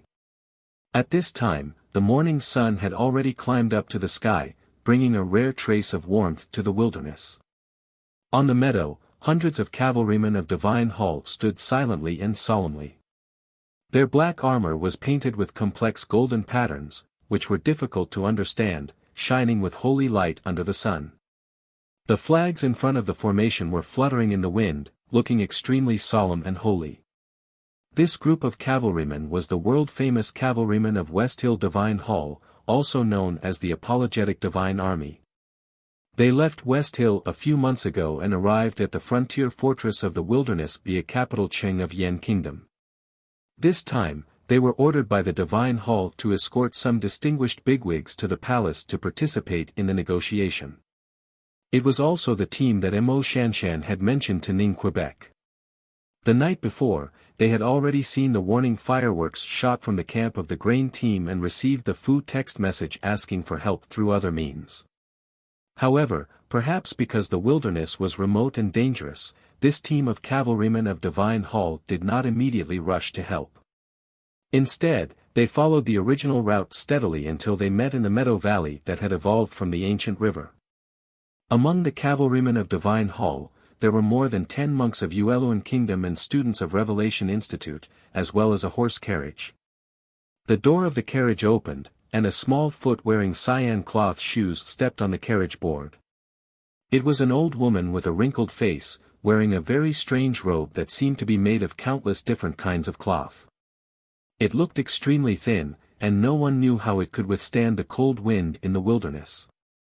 The cavalrymen of Divine Hall escorted the students of the Revelation Institute and the disciples of the White Tower Temple of Yueluan Kingdom to the palace. It was also a kind of trial. And this woman was the leader of this team because she was the highly respected aunt of Yueluan Kingdom, Kyuni Mati. Due to historical reasons, the relationship between Yueluan Kingdom and Great River Kingdom had always been very bad. A few days ago, in the frontier fortress of Northern Yen Kingdom in the south, there was some friction because of the warm stream. Aunt Kyuni Mati, who was said to be extremely vengeful and narrow-minded, directly ordered the girls of Black Ink Garden of Great River Kingdom to undertake such a dangerous mission through the Divine Hall. At this time, looking at the besieged disciples of Black Ink Garden below the valley, she naturally had no impulse to rescue them. But after all, she was a senior Vedanta in the cultivation world and had to maintain the dignity and glory of Divine Hall. Naturally, she would not directly express her intention in front of everyone. Cuny Matty looked at the messy camp below the valley not far away. There was no emotion on her face. Every wrinkle on her face was filled with coldness and strangeness. Her voice was hoarse and sharp, which sounded very uncomfortable. Fu text message. I don't know who the Fu text message is, the talisman master in the grain team of the camp. Of talisman text message. I don't know who the Fu text message in the camp is. Of Talisoff the grain team camp. We not. Not of the defense. Of it. And of. Not far below the meadow, the camp of the grain team was covered with corpses and blood. The formation of carriages was about to collapse, and the horse gang on the gentle slope in the northeast had already assembled and were ready to launch another attack. Everyone knew that the people in the camp were about to collapse, but Cuny Matty made such a statement, which was equivalent to lying through her teeth. However, neither the monks of the White Tower Temple nor the students of the Revelation Institute seemed to hear what she said. The commander of the cavalrymen of Divine Hall slightly nodded to show that he understood. His indifferent face did not show any strange emotion. Hautian Taoism and Buddhism sect had always been on good terms. Especially in recent years, because of the priest of the judicial department, Prince Long Qin, the relationship between West Hill and Yueluan Kingdom became closer. As the commander of the cavalrymen of Divine Hall, he was personally led by the priest. Therefore, he had always respected Aunt Cuny Matty's opinion. The commander of the cavalrymen of Divine Hall did not want to lead his subordinates to rescue those people below the meadow. He had to protect the Revelation Institute students and the White Tower Temple monks in the formation, especially the noble girl in the carriage. If he rashly attacked and scared her, how could he explain to the priest? Although he was a master in the see-through realm and his 100 divine cavalrymen were the most powerful elite divine cavalrymen in the world, there were at least 200 or 300 horse gangs on the meadow. If he wanted to kill all the horse gangs, he would be injured. The life of every cavalryman of Divine Hall was extremely precious. They could only bleed for the dignity and glory of the Divine Hall. How could they risk their lives for those lowly people below the meadow? Moreover, the great river kingdom was close to the Tang Empire.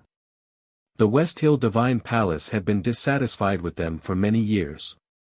At this time, it was reasonable to let them suffer. As for the people and cavalrymen of Yan Kingdom, they were the direct descendants of Crown Prince Yan Chongming and had nothing to do with the priest. It did not matter even if many of them died.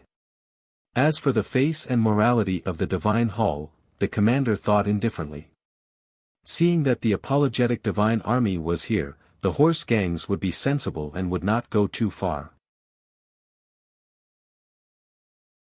Moreover, whatever the Divine Hall thought was right, it was right and could not be questioned. The commander slowly raised his right hand and gently waved it forward, indicating that the cavalrymen were divided into 3 teams, the front, the middle and the back. They slowly dispersed along the edge of the meadow and made a downward movement, but obviously they were not ready to fight. In the camp below the meadow, there were faint cries and curses of despair. Listening to those dirty words, Cuny Matty's face became more and more gloomy. Her wrinkles gradually overflowed with anger. She said in a cold voice, "A group of lowly people who don't know their manners. I'd like to see how capable the disciples of the Master of Calligrapher are." The cavalrymen of Divine Hall guarded the carriage in the center and remained very quiet. A beautiful girl sat calmly on the soft couch and was concentrating on picking the stamens for a pot of orchids in front of her. No one knew how she took care of the delicate orchids in the cold wilderness, but it was a pity that the girl herself was as quiet and pure as orchids. She actually took away all the colors of the pot of orchids. The camp of the grain team and the horse gang had been fighting fiercely since the early morning. They were already exhausted, and the groans of more than 100 wounded people gradually died down. Countless corpses were placed in the middle of the camp. The carriages were badly damaged and some of them were scorched black. They looked shaky and could not withstand another attack from the horse gang. The people in the camp had already fallen into despair. At this time, they suddenly saw a cavalryman of divine hall coming from the meadow. They thought they saw hope, so they were ecstatic and even burst into tears. Mo Shanshan, who had been sitting silently in the carriage, put down her writing brush and finally relaxed after confirming the arrival of the reinforcements. However, after waiting for a moment, the cavalrymen of divine hall on the meadow slowly advanced, but did not come to help or charge. The cheers in the camp involuntarily subsided, and people became very confused and uneasy. Some Yen soldiers realized that the formation of the cavalrymen of divine hall should be used to suppress, not to attack. This speculation spread to everyone in the camp at a very fast speed, and immediately led to a new round of despair and pain. They saw hope in despair, but then fell into despair again, and watched the hope not far away fall into despair. No matter how strong-willed they were, no matter how pious they were to Haotian Taoism, and no matter how respectful they were to the divine hall, they could not help crying and then becoming angry. Countless cries and curses sounded in the camp. It was noisy. People used all the dirty words they could think of to curse the cold-blooded cavalrymen of divine hall on the meadow to vent their despair and anger. Zhuozhihua tightly pursed her lips, looking at the cavalrymen of divine hall on the meadow and the old woman in a cloth robe in front of them. Although she did not speak, her eyes were burning with the flame of hatred. Her right shoulder was cut by the horse gang's scimitar. After a simple dressing, it was still bleeding. The disciples of the Black Ink Garden were sent to the wilderness by the divine hall to carry out such a difficult task. It was because of the old woman of the Yueluan kingdom that the disciples of the Black Ink Garden were sent by the divine hall to the wilderness to carry out such a difficult task. But today, in the face of a desperate situation, the old woman completely ignored the friendship of the righteous faction and looked on coldly. It was really shameful. Cat Girl said angrily, "That old woman is a bastard. But how can the cavalrymen of divine hall not help her?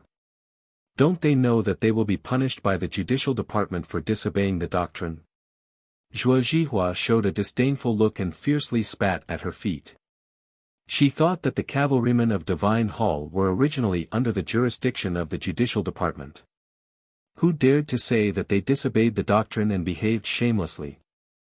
Ning Ke lifted his bamboo hat and looked above the meadow.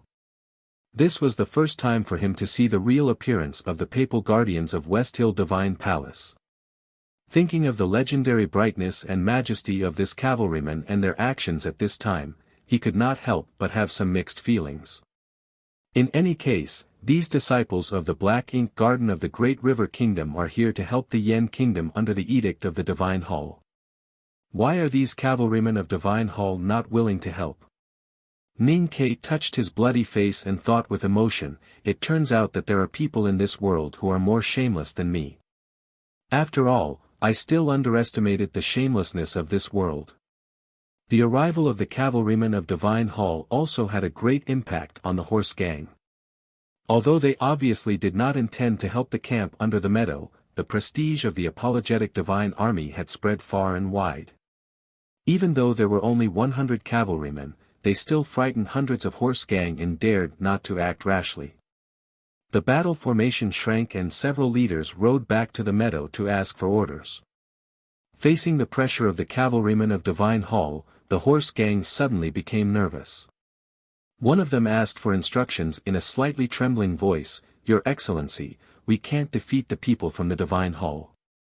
We'd better retreat. Even if we can kill those people in the camp, I'm afraid that it will be disadvantageous to the general if the Divine Hall finds out that we are involved in this matter." The leader of the horse gang indifferently looked at the cavalrymen of Divine Hall in the distance. His complicated laughter came out from the mask. "Do you want to wait for both sides to be disabled before taking action?" After so many years, the cavalrymen of Divine Hall are still so petty and meticulous. I really don't know why they are so famous. Then he looked at the subordinates beside him and said calmly, even if we all die, how can the Divine Hall find out who we are? Don't you know how to scratch all your faces before you die? One of the important purposes of the leader of the horse gang to besiege the grain team was to exhaust all the horse gang to death. Naturally, he would not cherish the lives of his subordinates. As for the cavalryman of Divine Hall in the distance on the meadow, he was not afraid at all. It was said that the apologetic Divine Army of Divine Hall was the most elite cavalry in the world. But as an important figure of the Empire's border army, he would not take them seriously. Even if there were hidden strong cultivators among them, they should not be determined to stop him at a great cost according to the current situation. Let's go down together. The leader of the horse gang gently lifted the reins and kicked the horse's belly with his heels. Then he slowly went down the meadow. A moment ago, Ning Ke was ready to escape. A moment later, Ning Ke saw the arrival of the cavalrymen of Divine Hall. Since then, he did not need to escape anymore. The next moment, Ning Ke saw the cavalrymen of Divine Hall under the bright armor and decided not to escape anymore. The cavalrymen of Divine Hall on the meadow happened to block the best escape route he had planned. But this was not the main reason why he decided to stay and fight with the girls of the Great River Kingdom. If the cavalrymen of Divine Hall came to help at this time, they would be exhausted and the horse gang would definitely be defeated. Of course, there would be casualties among the cavalrymen of Divine Hall, but there would be less casualties among the more than 200 people in the camp. The reason why the cavalrymen of Divine Hall did not move forward was that these cavalrymen of Divine Hall and those unknown nobles valued their lives much more than the lives of these common people. The Divine Hall was famous for its light, but they behaved so shamelessly. Although he sometimes behaved shamelessly, he was still ashamed to be classified as the cavalryman of Divine Hall. Moreover, he was very clear that these cavalrymen of Divine Hall were the subordinates of Prince Long Qing. And he and Prince Long Qing could only stand on the two sides of the river at any time and in any place. Moreover, the vigilance and uneasiness from the horse gang still existed. He still felt that someone was indifferently watching him. Under the gaze of the Divine Hall, he could not get rid of this vigilance and uneasiness, so he had to erase this emotion. Walking to the side of the horse carriage and looking at the big package quietly lying on the carriage board, Ning Ke frowned.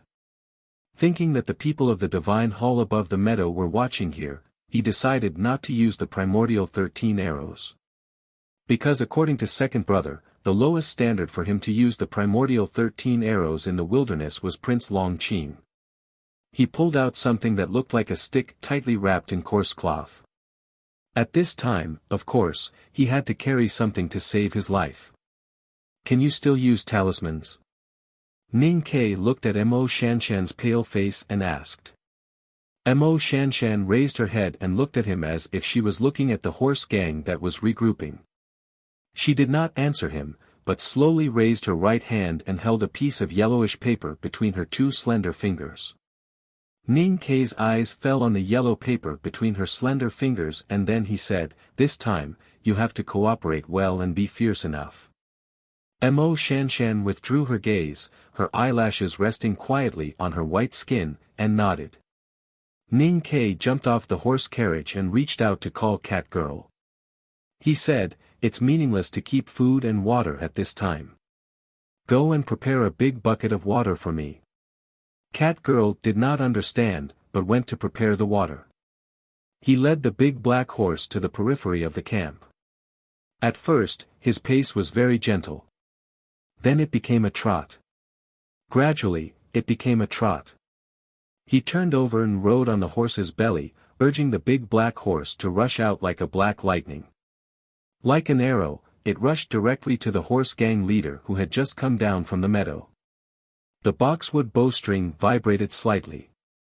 An arrow was the first to fly out. To be continued. If you like this work, please come to Chidian.com to vote for me. Your support is my biggest motivation.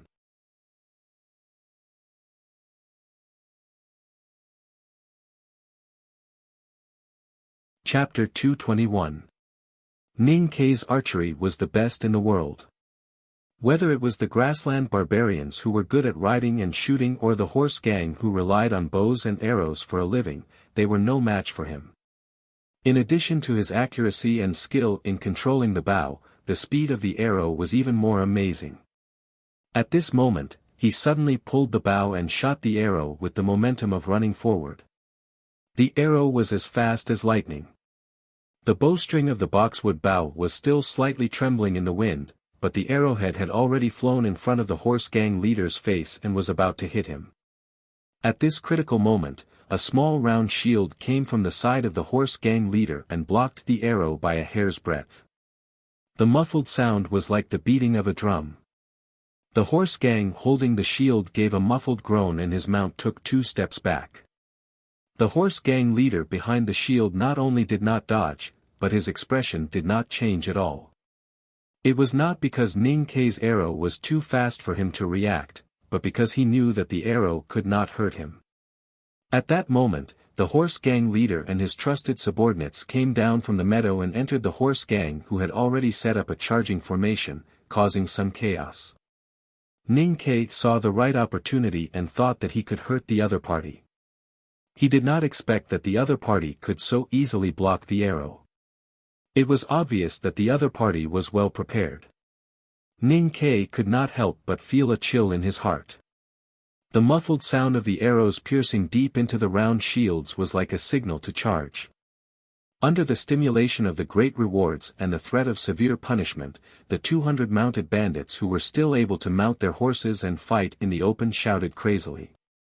They waved the scimitars in their hands and followed the leader of the 10 or so mounted bandits at the front as they charged towards the camp of the grain team. Because the distance was shortened in advance, the gravel area at the edge of the meadow could no longer stop the horse gang's charge. The outside of the camp of the grain team was already in ruins. The surviving 200 soldiers and civilians of Yan Kingdom stood in front of their seriously injured companions and the corpses of their companions. Their bloody hands holding the weapons trembled slightly and their eyes were filled with despair. The disciples of Black Ink Garden who were guarding the breach still could not recover their strength after this period of rest. Their psyche power was almost exhausted and they could not even hold their swords in their hands. How could they resist? In the carriage at the back, the young girl, Mo Shanshan, lowered her head slightly. A few strands of black hair hung weakly in front of her forehead. Her pale cheeks made her look particularly haggard. Her fingers secretly gripped the ink brush so tightly that they turned white. She looked so weak. The horse gang rushed to the camp. It seemed that no one could stop the coming massacre. Only Ning Kei rode the big black horse and rushed to the horse gang like a tide. He looked brave, but he was only one person. What could he do? Ning Kei saw the masked leader at the forefront of the horse gang through the damaged carriage board. Their eyes finally met in the cold air of the wilderness. Somehow, Ning Kei felt that his heart was beating faster. The vigilance and uneasiness that had troubled him for a long time became stronger and stronger. However, at this moment, there was no time for him to think, ponder, or hesitate. He was already on the horse, so he had to bring out the spirit of a thief on the horse, draw his bow, and swing his sword to kill everyone. The big black horse's breath was heavy, but it did not slow down. In the blink of an eye, it had rushed to the front of the carriage. At this moment, Ning Kei abandoned his bow and reached for the hilt behind him, shouting. He did not shout any specific words. It was just a very simple explosive sound, like the roar of some beasts in the mountains. However, he believed that the young girl in the carriage should be able to understand what he wanted to express. Although they had not discussed it in advance, he did not know why he felt that she should understand, just like Sang Sang. Mo Shanshan, who was in the carriage, understood. The black hair hanging in front of her forehead slightly narrowed, and her 2 slender fingers gently pressed together, like two stones heavily hitting each other. The yellowish talisman paper between her fingers actually broke into countless small pieces in an instant, as fine as yellow sand, and then disappeared. In the wilderness in front of the camp and the carriage, the chi of heaven and earth suddenly fluctuated violently. An extremely dry smell suddenly appeared. The horse gang, who had been seriously injured before, felt this horrible smell and subconsciously pulled the reins, trying to avoid to the sides. There were no sparks and no dry grass. Right in front of the broken formation of wagons, a raging fire appeared out of nowhere. The fierce tongues of fire leaped up with every breath of the wind in the wilderness, and in the midst of ostentatiously growing a few centimeters, forming a wall of fire. In fact, the power of the Fire Talisman Master's burning fire talisman was not as strong as before. After all, she had consumed too much psyche power. It was just that she had to defend against the horse gang's attacks from all directions, so the area covered by the fire talisman was too large. This time, the fire talisman only needed to cover a few feet in front of the big black horse, so it seemed particularly fierce. The wall of fire outside the camp was powerful, but in fact, it did not cause much damage to the horse gang. Moreover, it just happened to block in front of the big black horse, as if it was going to swallow the big black horse and Ninkei on it. Just before the big black horse was about to rush into the wall of fire, Ninkei turned over and mounted on the horse. He heavily stamped his feet on the saddle, and the muscles of his waist, abdomen, and legs suddenly tightened and released. He jumped up suddenly. The big black horse roared violently, and the tip of its hooves deeply pressed into the mud. It forcibly stopped its heavy body. When it was about to touch the wall of fire, it changed its running track dangerously, and rubbed the wall of fire to the right to avoid.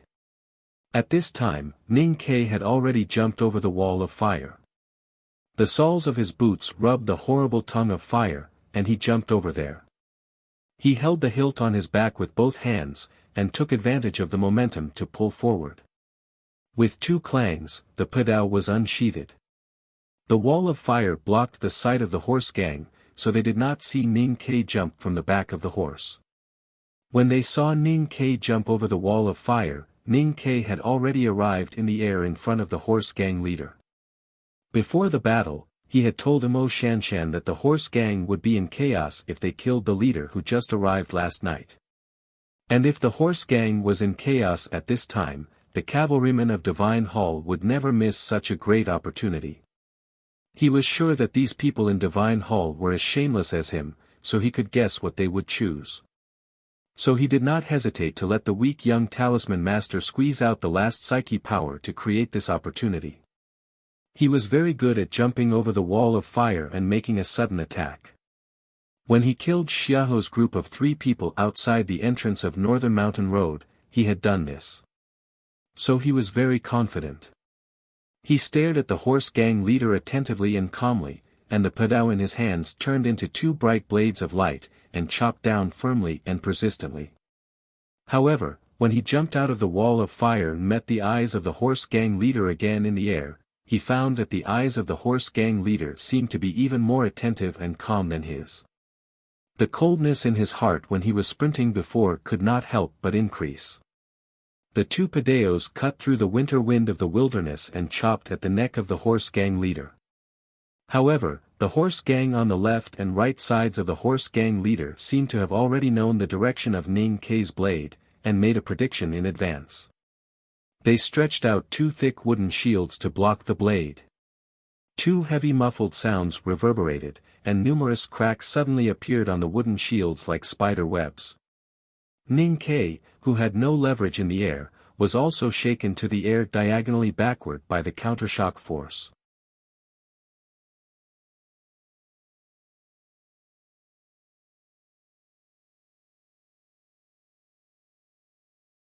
Because although he was the most powerful psyche master in the Northeast Border military, the person he killed today was a student of the 2nd floor of the academy and a core disciple of the headmaster of the academy.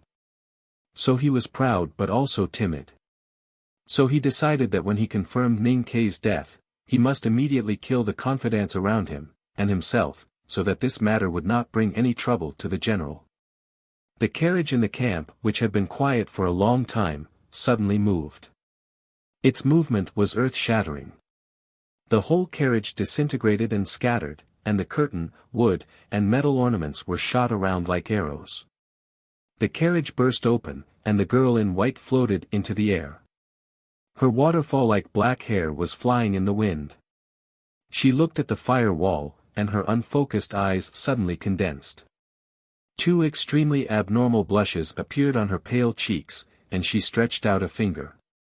Her slender finger drew a few lines in the cold winter wind of the wilderness. The fingertip broke the air, the wind, and the heaven and earth, and an invisible force was generated with the drawing of the lines. Only the divine talisman master who had entered the knowing destiny state could draw the infinitive talisman. The girl in white's fingers trembled violently, as if she was suffering great pain.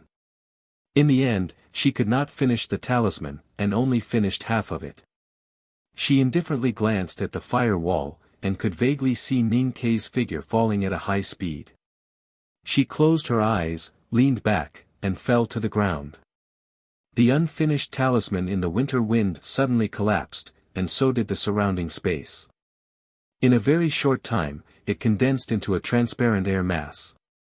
The invisible and transparent talisman power, like the fist of the god of heaven, violently rushed out from dozens of feet away, and broke a huge hole in the fire wall.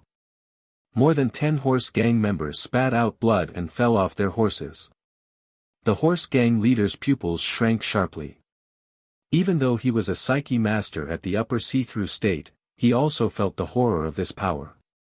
Even though this talisman was not finished, it was still the infinitive talisman that only the divine talisman master could understand. Divine talisman. Wednesday's task was completed. I'm really trying my best. Everyone, please stimulate me. I don't need tickets, just a few compliments. Please don't criticize or remind me recently. With my current mental state and ability, this is the best I can write. I try my best to ensure the quality and quantity. Criticism and suggestions have always been useless to me, and they can't help me write better, but compliments can really help. Good night, I wish everyone happiness. To be continued. If you like this work, please come to Chidian.com to vote for me. Your support is my biggest motivation.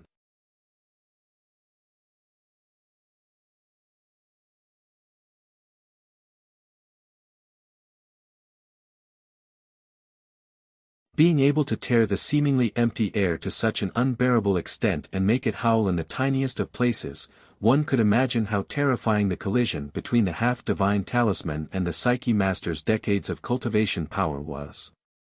In the countless air turbulence that was like willow catkins dancing wildly, a few drops of blood splashed out from the corner of the eyes of the leader of the horse gang. The horse under him was whining and retreating in disorder.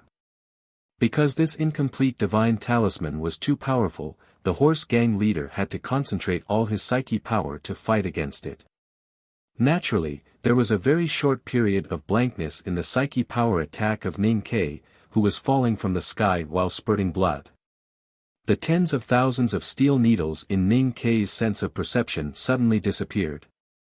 The pain remained in his consciousness, but he finally woke up from the blurred state for a moment. All he needed was a moment of clarity. He pulled out the big black umbrella on his back. With a shake of his wrist, the coarse cloth was torn. The big black umbrella wrapped in layers of cloth, which had not seen the sun for several months, suddenly saw the light again. Like a black lotus, it bloomed on top of his head. The big black umbrella slowed down his falling speed, so that he would not fall to his death. More importantly, the big black umbrella looked extremely greasy and dirty, but it actually absorbed most of the horrible psyche power attack from below. His body was still floating in the air, and Ning Kei's hand holding the padao had already waved over. At this time, there was still some distance between him and the horse gang leader below, so the padao could not cut him. But a silver needle broke through the air from his wrist. Like the scenes that happened every day in the back of the mountain of the academy, it followed the strange and elusive dark lines and directly pierced the eyes of the horse gang leader. The horse gang leader was a psyche master in the upper see-through state, and his cultivation state was similar to that of the girl in white, Mo Shanshan. But it was still difficult for him to deal with the incomplete divine talisman, and his whole body was bound by the dangerous primordial chi turbulence in the air. What was more, he did not expect that Ning Ke, who was seriously injured and about to die, would still hide such a sinister move. Seeing that the extremely dim and almost invisible silver thread was about to pierce his eyes, he could not avoid it. He could only take the risk of ignoring the turbulence in front of him and forced himself to lower his head. With a poof, the silver needle instantly pierced into his brow bone. The end of the silver needle could not be seen, and a drop of blood like a red mole suddenly appeared in it. The horse gang leader only felt a sharp pain in his head, and he could not help but blacked out. The blacking out was not completely caused by the injury caused by the pain, but really blacked out. Because the big black umbrella floated over. Under the big black umbrella, the padao in Ning Ke's hand directly chopped out, and the momentum of the knife was concise and clear. The blade entered the flesh and then broke the bone. It was just a matter of a moment. With a swish, the arm flew to the sky. A terrible bloody wound appeared on the right shoulder of the horse gang leader, and blood gushed out like a fountain. The momentum of the padao was not exhausted. He cried out in pain and fell to the rear of the horse, falling heavily to the ground. Just before landing, his skinny right hand pointed to Ning Ke, who was about to fall on his back, and suddenly opened it. Ning Ke was seriously injured again, and his chest and abdomen were suffocated. He spat out blood again and fell down. He just fell on the horse that originally belonged to the horse gang leader. He did not feel the sweet and fishy taste between his lips and tongue. Before his consciousness was blurred, the padao in his hand broke the wind and chopped again. But it was not the horse gang leader who had been shaken off, but the horse's buttocks. A deep bloody wound suddenly appeared on the horse's buttocks. The horse was shocked by the pain, and madly rushed forward, bumping into the still burning wall of fire. There was another hole below the transparent hole in the wall of fire in front of the camp, which was pierced by the divine talisman. A burning galloping horse, carrying the seriously injured and weak Ning Ke, roared out of the hole. The horse's mane and tail had already been burned to ashes, and the galloping horse's body was spitting fire. The fire caused by the burning fire talisman was extremely terrible. The galloping horse forcibly rushed through and was instantly burned to death, falling heavily to the ground. Ning Ke on the horse's back fell to the ground with a bang at the same time, rolling several times continuously before stopping. Although he was protected by the big black umbrella, the corners of his clothes were still spitting fire, which could be ignited at any time. He sat on the ground awkwardly, turned his head to look at a place, and shouted in a hoarse voice, "Water." According to his previous instructions, Cat Girl prepared a large bucket of water and waited by his side. She had not participated in the defense. Seeing her senior sisters fighting with the horse gang, she was so anxious that she wanted to kick over the bucket of water. She did not expect that the battle situation would change so quickly, and it was not until now that she understood Ning Ke's previous intention. With a splash, the whole bucket of water was poured on Ning Ke's body. The burning fire on his clothes was instantly extinguished, and his weak body was directly knocked to the ground by the bucket of water that was poured on his head. The big black horse galloped from one side of the camp to the front of him. It lowered its head and kept nudging Ning Ke's body, looking very anxious and uneasy.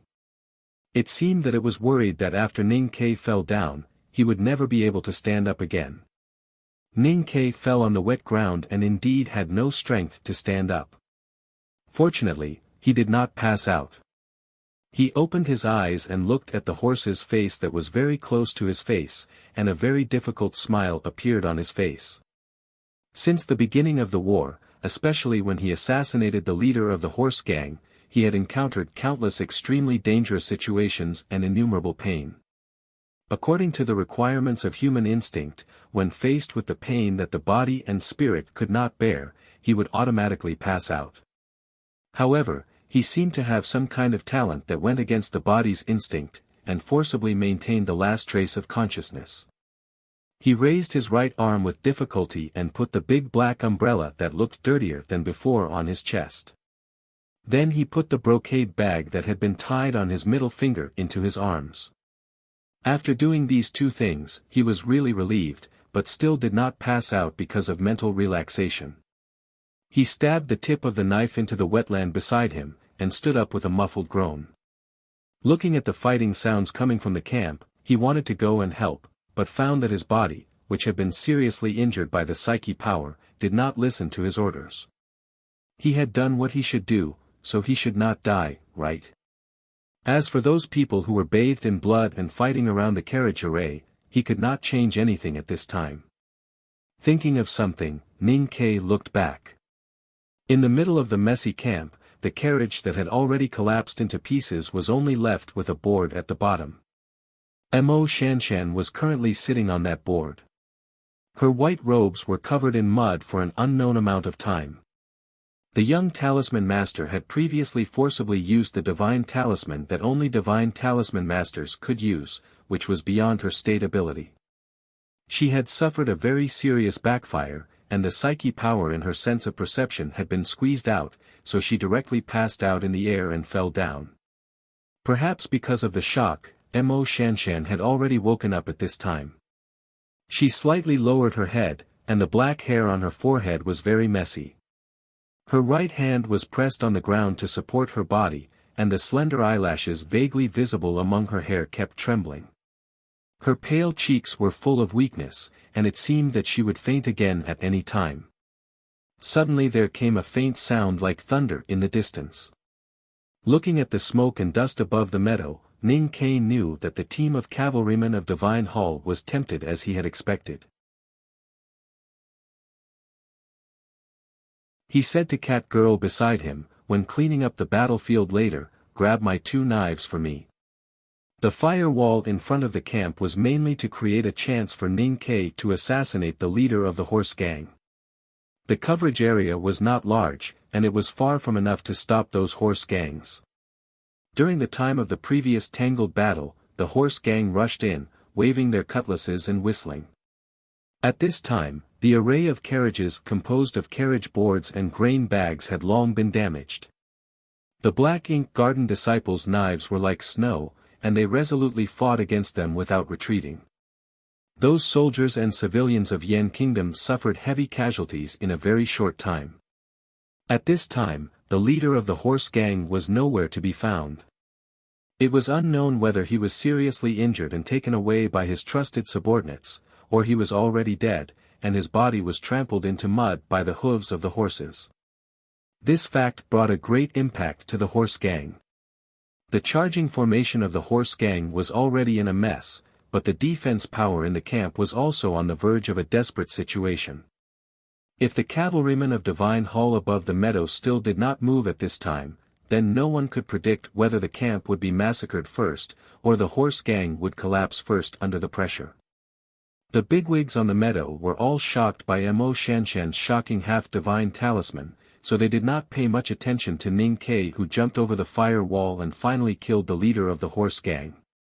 The commander of the cavalrymen of Divine Hall sensed something, and his sharp eyes noticed a faint black shadow on the other side of the raging fire wall, but he did not see the specific situation at that time.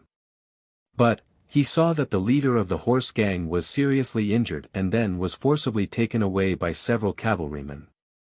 He also saw that the horse gang was in chaos and the signs of collapse at this time. They did not rush down the meadow to rescue people in the camp before because the 200 or 300 fierce horse gang were well guarded and good at fighting. The commander did not want to risk the noble lives of the cavalrymen of Divine Hall. But now the leader of the horse gang was dead, and the collapse was inevitable. It was a good chance for the cavalrymen of Divine Hall to show their strength and collect military achievements. As a leader who was good at fighting, he certainly would not miss this opportunity. The horse gang is killing the followers of Haotian.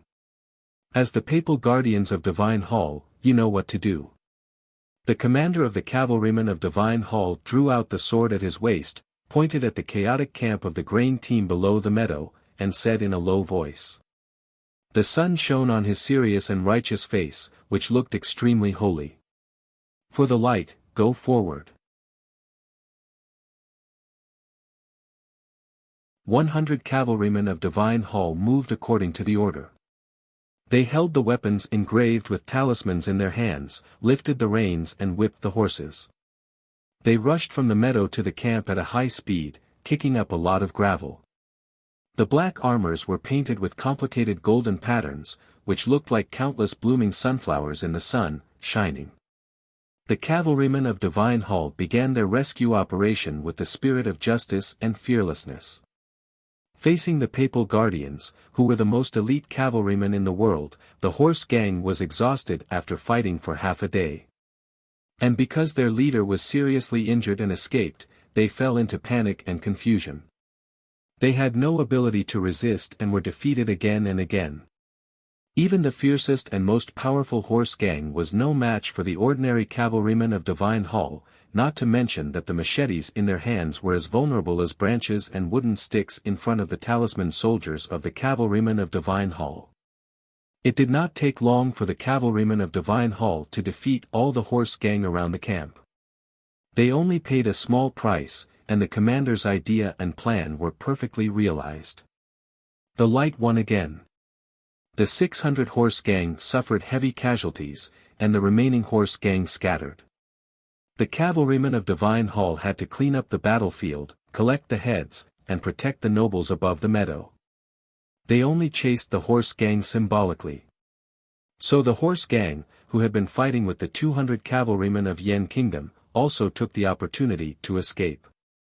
The fight in the meadow was fierce, and so were the 200 cavalrymen of Yan Kingdom and the horse gang. At this time, there were only about 40 cavalrymen of Yan Kingdom who could ride back to the camp, and everyone was wounded. The battle started in the morning, and people kept dying. But relying on the formation of carriages and the bravery of the disciples of Black Ink Garden, not many people died. The most serious casualties appeared at the end. The broken formation of carriages in Mo Shanshan, whose psyche power was exhausted, could no longer protect more people. Countless soldiers and civilians of Yan Kingdom were killed by the machetes of the horse gang. A young male disciple of Black Ink Garden was attacked by several red-eyed horse gang and died tragically. Zhuozhihua and other girls of the Great River Kingdom stood in front of the dead body of their junior brother. Their eyes were full of sadness and anger. Cat Girl, the youngest among them, could not help crying, and her eyes were red. There was a sad atmosphere in the camp, and dense hoofbeats sounded outside the camp. The cavalrymen of Divine Hall finished the short-distance chase of the scattered horse gang and regrouped. Their black armor with golden flower patterns shone dazzlingly in the sun.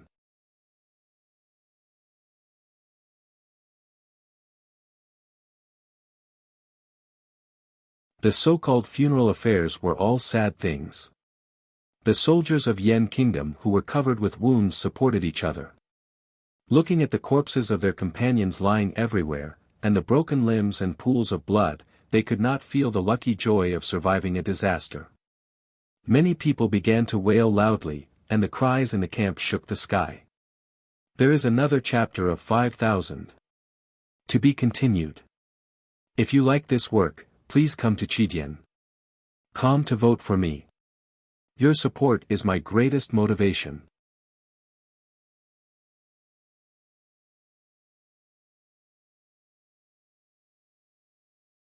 Chapter 223.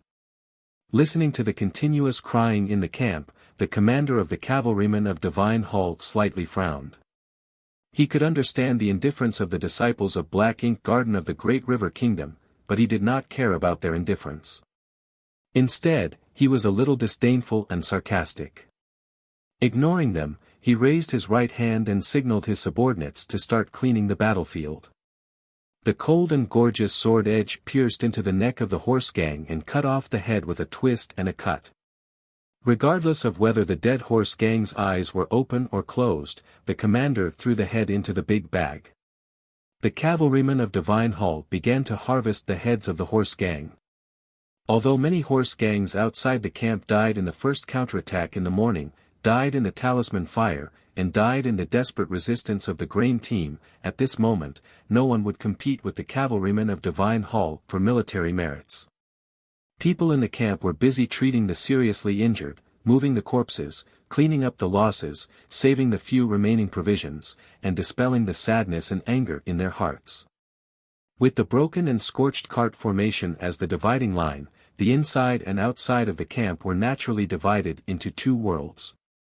The commander of the cavalrymen of Divine Hall looked at the ruined camp and the obvious traces of the battle. He imagined the charge of the horse gang and the fierce battle the camp had withstood before the arrival of the reinforcements, and could not help but feel a little admiration. His eyes fell on the wreckage of the carriage in the center of the camp, and his pupils slightly shrank. He did not find the figure of the young talisman master, nor the black shadow. After a moment of silence, he lightly kicked the horse's abdomen and urged the horse to pass through a gap in the cart formation. He came to the back of the disciples of Black Ink Garden who were busy treating the injured, and asked, "Who is in charge here?" Zhuo Zhihua forcefully tied a piece of cloth to the bleeding wound of a civilian's broken arm, and gently lifted the hair coagulated by the blood in front of her forehead. She turned to look at the commander on the horse, but did not answer him. A disciple of Black Ink Garden heard the question and subconsciously looked back at a carriage in the camp. Cat Girl suddenly thought of what Ning Kei had told her before. She handed the medicine in her hand to a senior sister next to her and trotted out of the camp. In addition to the mules and horses, there were 3 carriages in the grain delivery team. Among them, the carriage where the young talisman master was in had been shattered into pieces by the power of the half-divine talisman, while the other 2 carriages were intact. The big black horse was waiting outside one of the carriages, kicking its hooves in boredom. The interior of the carriage was dim.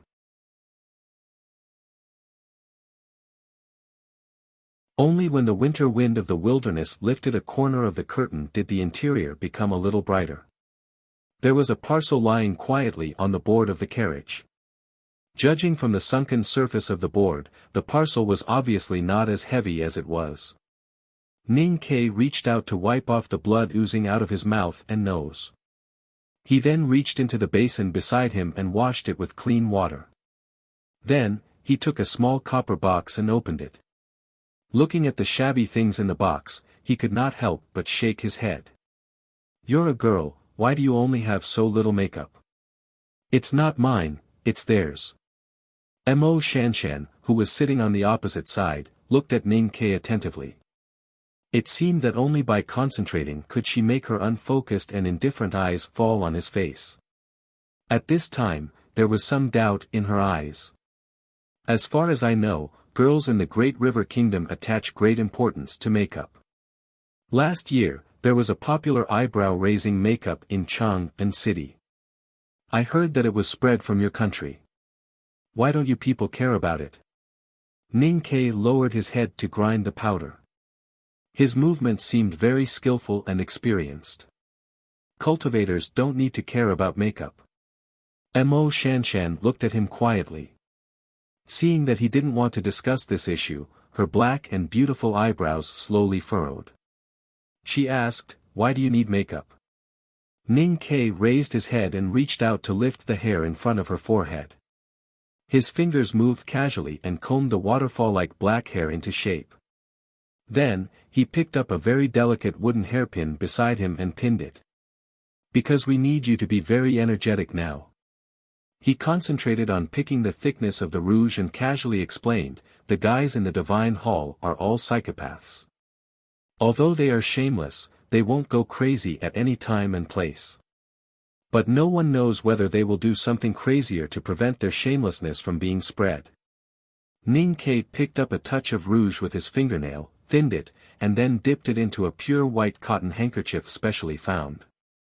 He motioned the young talisman master to raise her face and said, "The only thing we can use to deter them now is you." So, you have to be energetic and can't be as weak as you are now. It seems that you will die at any time. What's the relationship between the two? Mo Shanshan asked seriously. Although you are known as the calligraphy addict and can deter those cavalrymen of Divine Hall, if you are too weak, it is easy to stimulate the madness of some psychopaths. Once they go crazy, they will not care whether you are one of the 3 addicts or the last disciple of the master of calligrapher Wang. I know this psychological factor is difficult to explain. You only need to know that many life-and-death fights in the world are often just because someone glanced at someone. Ning Ke guessed the real identity of Mo Shanshan from the shore of the Blue Lake in winter to the blood-soaked battle with her in the wilderness. It was also the first time that he made it clear in his words. There was only one young talisman master in the world who could draw half-divine talisman. Because there was only one calligraphy addict in the world. Mo Shanshan had been apprenticed to the master of calligrapher in Mogan Mountain since she was a child. She had been obsessed with calligraphy and talisman for more than 10 years and did not have much experience in the secular world. Facing Ning Ke, who had been killing people to survive since he was a child, she naturally felt that she could learn a lot. No one knew whether she understood Ning Ke's words or not. Anyway, she obediently raised her face. Her face was very small with slightly puffed cheeks and picturesque eyebrows. Although she was pale and haggard at the moment, she was still beautiful. Ning Ke held the small square handkerchief dipped in rouge and looked at the small face close to him. He was stunned for a moment and then smiled. 2 years ago, he was still killing horse gang, gambling, drinking and bullying Sang Sang in the city of Wei. He never thought that one day he would be in the same carriage with the calligraphy addict, one of the 3 addicts in the world, and that she would be so obedient and let him do whatever he wanted. He rubbed the rouge on her face with his fingers and it gradually dispersed. It was neither heavy nor light makeup. Mo Shanshan's pale face gradually became ruddy under his fingers. It felt good to rub the girl's face with his fingers, especially her slightly puffed cheeks, which were soft and tender. Mo Shanshan sat quietly with her head slightly lowered, letting him rub on her face with her eyelashes slightly trembling. Soon the makeup was finished. The girl's pale and haggard face looked fresh and beautiful, and the blush looked very real. Ning Ke wondered when his craftsmanship had become so good. Then he was going to draw her eyebrows, but he noticed that her eyebrows were thin and black, just as beautiful as the painting. After thinking for a moment, he finally put down the charcoal pen gently. Do you often do these things? Mo Shanshan looked at him and suddenly asked. Ning Ke thought of his home life after he entered Chang'an City and became a rich man. He thought of the large pile of rouge and powder of Chenjinji Cosmetics store hidden on the bed in the old brush pen shop.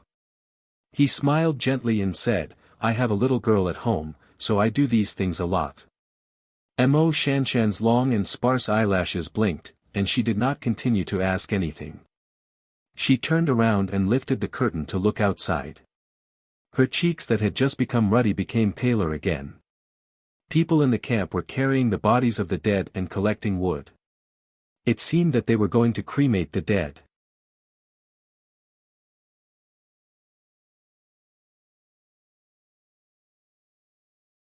The commander of the cavalrymen of Divine Hall looked slightly gloomy and silently looked at her sitting in front of the carriage. No one knew what he was thinking about. Finally, he lifted the reins and left without saying a word. Outside the camp, a cavalryman of Divine Hall held 2 padeos and walked to the front of his horse. The commander looked at the complicated lines carved on the 2 padeos. Although he could not understand the meaning for a while, as a strong man in the see-through realm, he instinctively felt the hidden beauty and realm. His eyes brightened. Just when he was about to take the 2 padeos as trophies and study them in the future, a clear and angry voice sounded not far away. Those are ours. Cat Girl angrily stared at the commander on the horse. Her face was covered with fine beads of sweat, and her body was covered with dust and blood stains. It seemed that she had been looking for the two Padeos outside the camp for a long time. The commander smiled faintly and lifted the reins lightly to leave. He did not care about her at all. Cat Girl trotted quickly and rushed to the front of his horse like a gust of wind. Holding the ebony handle of her sword, she stared at him and refused to give way. She did not hide the hatred in her clear eyes. Several cavalrymen of Divine Hall unceremoniously stepped forward and tried to push her away. With a clear sound, Cat Girl unsheathed her sword. Looking at several cavalrymen of Divine Hall who were much taller than her, she showed no fear and said with a slightly trembling voice, "You have cut off the heads of the horse gang. Do you still want to rob our weapons?" The commander of the cavalrymen of Divine Hall looked at her coldly and said, "The disciples of Black Ink Garden use either talismans or swords. When did you start to use knives?" Zhuo and other disciples of Black Ink Garden saw the conflict here and rushed over. When they found that their petite junior sister was surrounded by these shameless cavalrymen of Divine Hall, they could not help bursting out their long-suppressed anger. The sound of the sword rubbing against the scabbard rang out and they confronted the cavalrymen of Divine Hall. The atmosphere in the field suddenly became extremely tense. Although hundreds of elite cavalrymen of Divine Hall took the lead, the number of Black Ink Garden disciples was very small and they were all exhausted. However, with their perseverance, they did not retreat even half a step. A winter wind blew in the meadow. Mo Shanshan walked over slowly with her white dress fluttering in the wind. She looked indifferent and indifferent. She looked at the impatient cavalryman of Divine Hall and the commander on the horse and said indifferently, "Our disciples of Black Ink Garden can use knives whenever they want. Do we also need to explain to the Divine Hall about this kind of thing?" The commander of the cavalrymen of Divine Hall looked at her silently and suddenly said, "Hill Master's words seem a little unreasonable." Mo Shanshan said, "Do you mean that the Divine Hall now also thinks that thieves are reasonable?" The commander of the cavalrymen of Divine Hall slightly changed his expression and felt humiliated. He looked at her and those disciples of Black Ink Garden who were holding swords in front of the horse and said coldly, "How dare you compare the Divine Hall with thieves? So disrespectful. Do you want the judicial department to ask the sage of calligrapher how he teaches his disciple?" Mo Shanshan calmly replied, "I will wait for the great divine priest of judgment's words on behalf of my teacher." The commander of the cavalrymen of Divine Hall clearly guessed that the calligraphy addict should be forcing herself to be spirited at this time, but he did not dare to offend her at will. He stared at the young talisman master's eyes and suddenly said, "Hill Master has been ordered by the Divine Hall to transport provisions into the palace. This matter is related to the peace negotiation between the two sides. Now the provisions have been destroyed. I don't know how you will explain to the Divine Hall and the coalition army. If the peace negotiation between the two sides is broken because of this, I don't know whether you can bear the responsibility. How to explain to the Divine Hall and the coalition army is my business. It has nothing to do with you." Mo Shanshan slightly blinked her eyelashes and softly said, "Even if I don't explain, you can't kill me here." She raised her head and quietly looked at the eyes of the commander of the cavalrymen of Divine Hall, saying, "Or kill all the people here." The commander of the cavalrymen of Divine Hall slightly frowned. Mo Shanshan gently smoothed the hair that was blown to her cheeks by the wind to the back of her shoulders and calmly said, "Since you won't kill all of us, then what are you still doing here? Put down the Padeos and go." The commander of the cavalrymen of Divine Hall was silent for a long time. He casually threw the two Padeos on the saddle to the ground and looked at her with a slight smile, saying, "I hope to see Hill Master again in the palace." Cat Girl sheathed her sword and pushed away the cavalrymen of Divine Hall in front of her. She rushed to the commander's horse and picked up the two Padeos. She tightly held them in her arms like treasures and stared at him vigilantly. Mo Shanshan did not respond to the invitation or threat of the commander of the cavalrymen of Divine Hall. She directly turned around and walked back to the camp. In the wilderness in the deep winter, the sun appeared along the low southern sky and soon disappeared. The battle started in the early morning. When the battlefield was cleaned up, it was almost dusk and the light became dim. The dense sound of horse hooves above the meadow sounded like thunder and then gradually became lower. The cavalrymen of Divine Hall escorted Aunt Cuny Mattie of Ueluan Kingdom, the girl in the carriage, and people from the Revelation Institute and the White Tower Temple. The blood-like dusk shrouded the camp, making the bloodstains on the ground and carriage boards even more dazzling. Broken carriage boards, carriage fragments, and hay were piled up together and seemed to be burning in the sunset. After a while, these things were really ignited. The fire became bigger in an instant with the help of the wind in the wilderness and gradually swallowed the bodies of the victims piled up on it. In the crackling sound, one could vaguely see the melted, scorched, and deformed bodies, which made people feel extremely confused and complicated. The air began to fill with a terrible and disgusting burnt smell. The survivors around the cremation ground lowered their heads and began to chant the reincarnation order from the Hautian Taoism song in unison. The monotonous syllables kept repeating, praying that the souls in the flame could smoothly return to the embrace of Hautian. The somewhat messy voice at first became more and more orderly, low, and full of compassion. Ning Kei did not get off the carriage because he was seriously injured. He lifted the curtain and silently looked at the flame in the distance, listening to the chanting and prayers of the people. Suddenly, he raised his head and looked at the high and distant sky above his head. The sky in the wilderness was as clean as he was familiar with. But at this time, under the light of the sunset, it naturally divided into two different worlds. The near-night side was as blue as the sea, while the near-day side was burning like fire. He could not explain why he came to this world. In his childhood in Chang'an, he had been exposed to the faith of Hautian. His master, Master Yen Sei, was a minister of offerings in the South School of Hautian and a great divine priest with a seat in the West Hill Divine Palace. So he naturally believed in Hautian like most people in the world.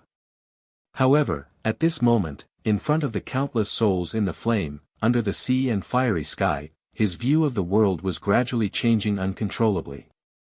People set up camp again in the meadow and spent a long and cold night. The next morning, dozens of surviving cavalrymen of Yen Kingdom returned to the south with the wounded. They were the direct descendants of Crown Prince Chongming and knew very well why the cavalrymen of Divine Hall had such an attitude when they were attacked yesterday.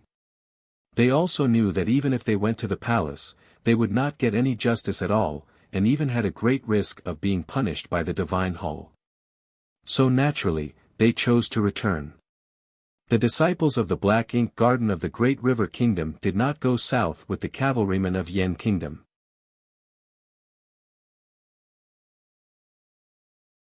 Instead, they took 2 carriages and several horses and set off again, heading northeast to the Left Tent Palace. Looking at the desolate scenery and the remaining snow in the sparse grass outside the window, Ning Kei coughed twice and took out the handkerchief prepared by Sang Sang. He wiped the blood on the corner of his mouth and turned to look at the girl in white opposite him. He asked, "Why do you want to go to the palace?" "The matter of the grain team needs an explanation," and Mo Shanshan slightly lowered her eyelashes and trembled slightly. After a long silence, she said, "I am very angry." Ning Kei looked at her and smiled. He said, "I find that I kind of like you. The task was completed on Thursday. I almost vomited from writing so much. There are still 3 days left. Oh my God, my dear ones, if you like this work, please come to Chidian. Come to vote for me. Your support is my biggest motivation."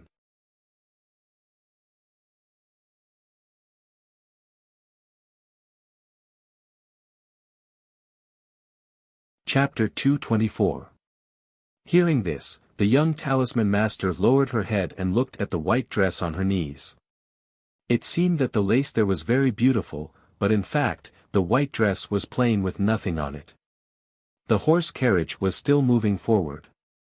The wind in the wilderness lifted the curtain, and the morning sunshine shone in.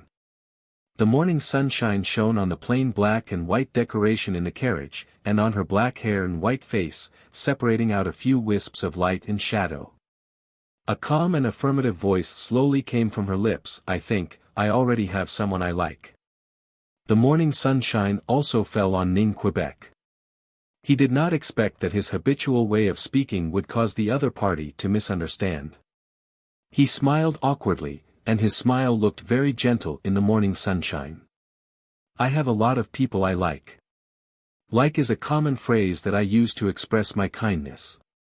I hope it won't make you feel too abrupt. The wilderness ground was blown dry and hard by the cold wind, and the wheels on it shook from time to time. The horse carriage was not big, and the two sat opposite each other. With the rise and fall of the carriage, their knees almost touched each other. Ning Ke moved back and leaned against the cotton cushion by the window. His sore body finally found a support point, and he could not help but let out a comfortable sigh. Looking at the beautiful face of the young girl close at hand, he said, "This is what the world is like. You don't need to be unhappy about those disgusting things." Yesterday, he helped Mo Shanshan make up and tied her waterfall-like black hair at the back. When she woke up this morning, Mo Shanshan still maintained this hairstyle. He did not know whether she did not care about it, or she thought Ning Ke's craftsmanship was really good. So when she habitually combed the hair in front of her forehead, her slender fingers missed.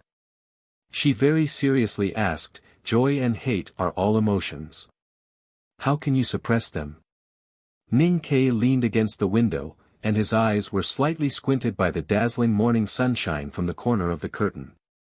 After a moment of silence, he said, "I don't mean to suppress this kind of emotion, but to not be affected by this kind of emotion. Being angry is to punish yourself with other people's mistakes. It is not worthwhile." Mo Shanshan slowly frowned and persistently asked, "But being angry is being angry." Looking at her eyebrows, Ning Ke suddenly had an impulse to touch them with his fingers. He withdrew his hands into his sleeves and said, "Since you are angry, of course you should vent your anger as soon as possible. So I support you to go to the palace. But have you thought clearly, once you meet the cavalrymen of Divine Hall or those nobles in the palace, what should you do?" Mo Shanshan shook her head expressionlessly. She just intuitively thought that she should go to the palace to find the cavalrymen of Divine Hall and those people on the meadow, and seek justice for the dead Yan Kingdom's soldiers and soldiers. Ning Ke seemed to have guessed what she was thinking. He looked at her and said seriously, "There is no such thing as justice. Even if you are powerful enough, you may not be able to get it back. So venting your anger has nothing to do with justice, but fairness. King Yen, Man Yu.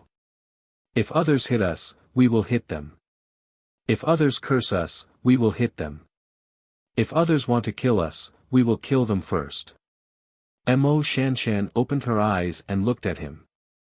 It seemed that she did not expect that many things from his mouth would become so simple and presumptuous.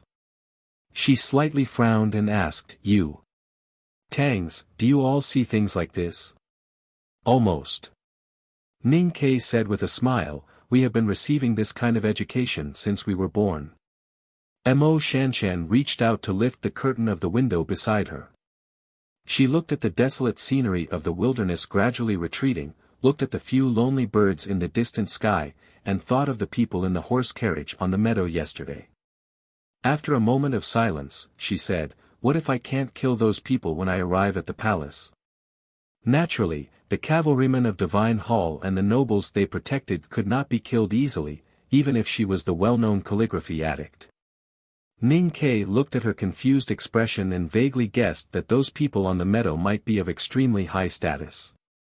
Who were those people on the meadow yesterday? Mo Shanshan turned her head and looked at him. She softly said, "The students of the Revelation Institute and the monks of the White Tower Temple. If you want to ask the person in the horse carriage, she is the princess of the Yueluan Kingdom and also the favorite of the Revelation Institute." Ning Ke's frown gradually relaxed. The change in his expression did not mean that he was relaxed. Instead, It showed that he was a little surprised. He said, "The flower addict Lu Qinjia? What is the legendary wonderful person doing in the wilderness?"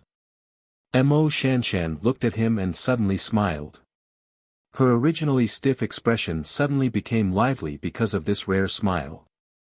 Especially the undisciplined and cold gaze in her eyes, it actually became a bit cuter in an instant.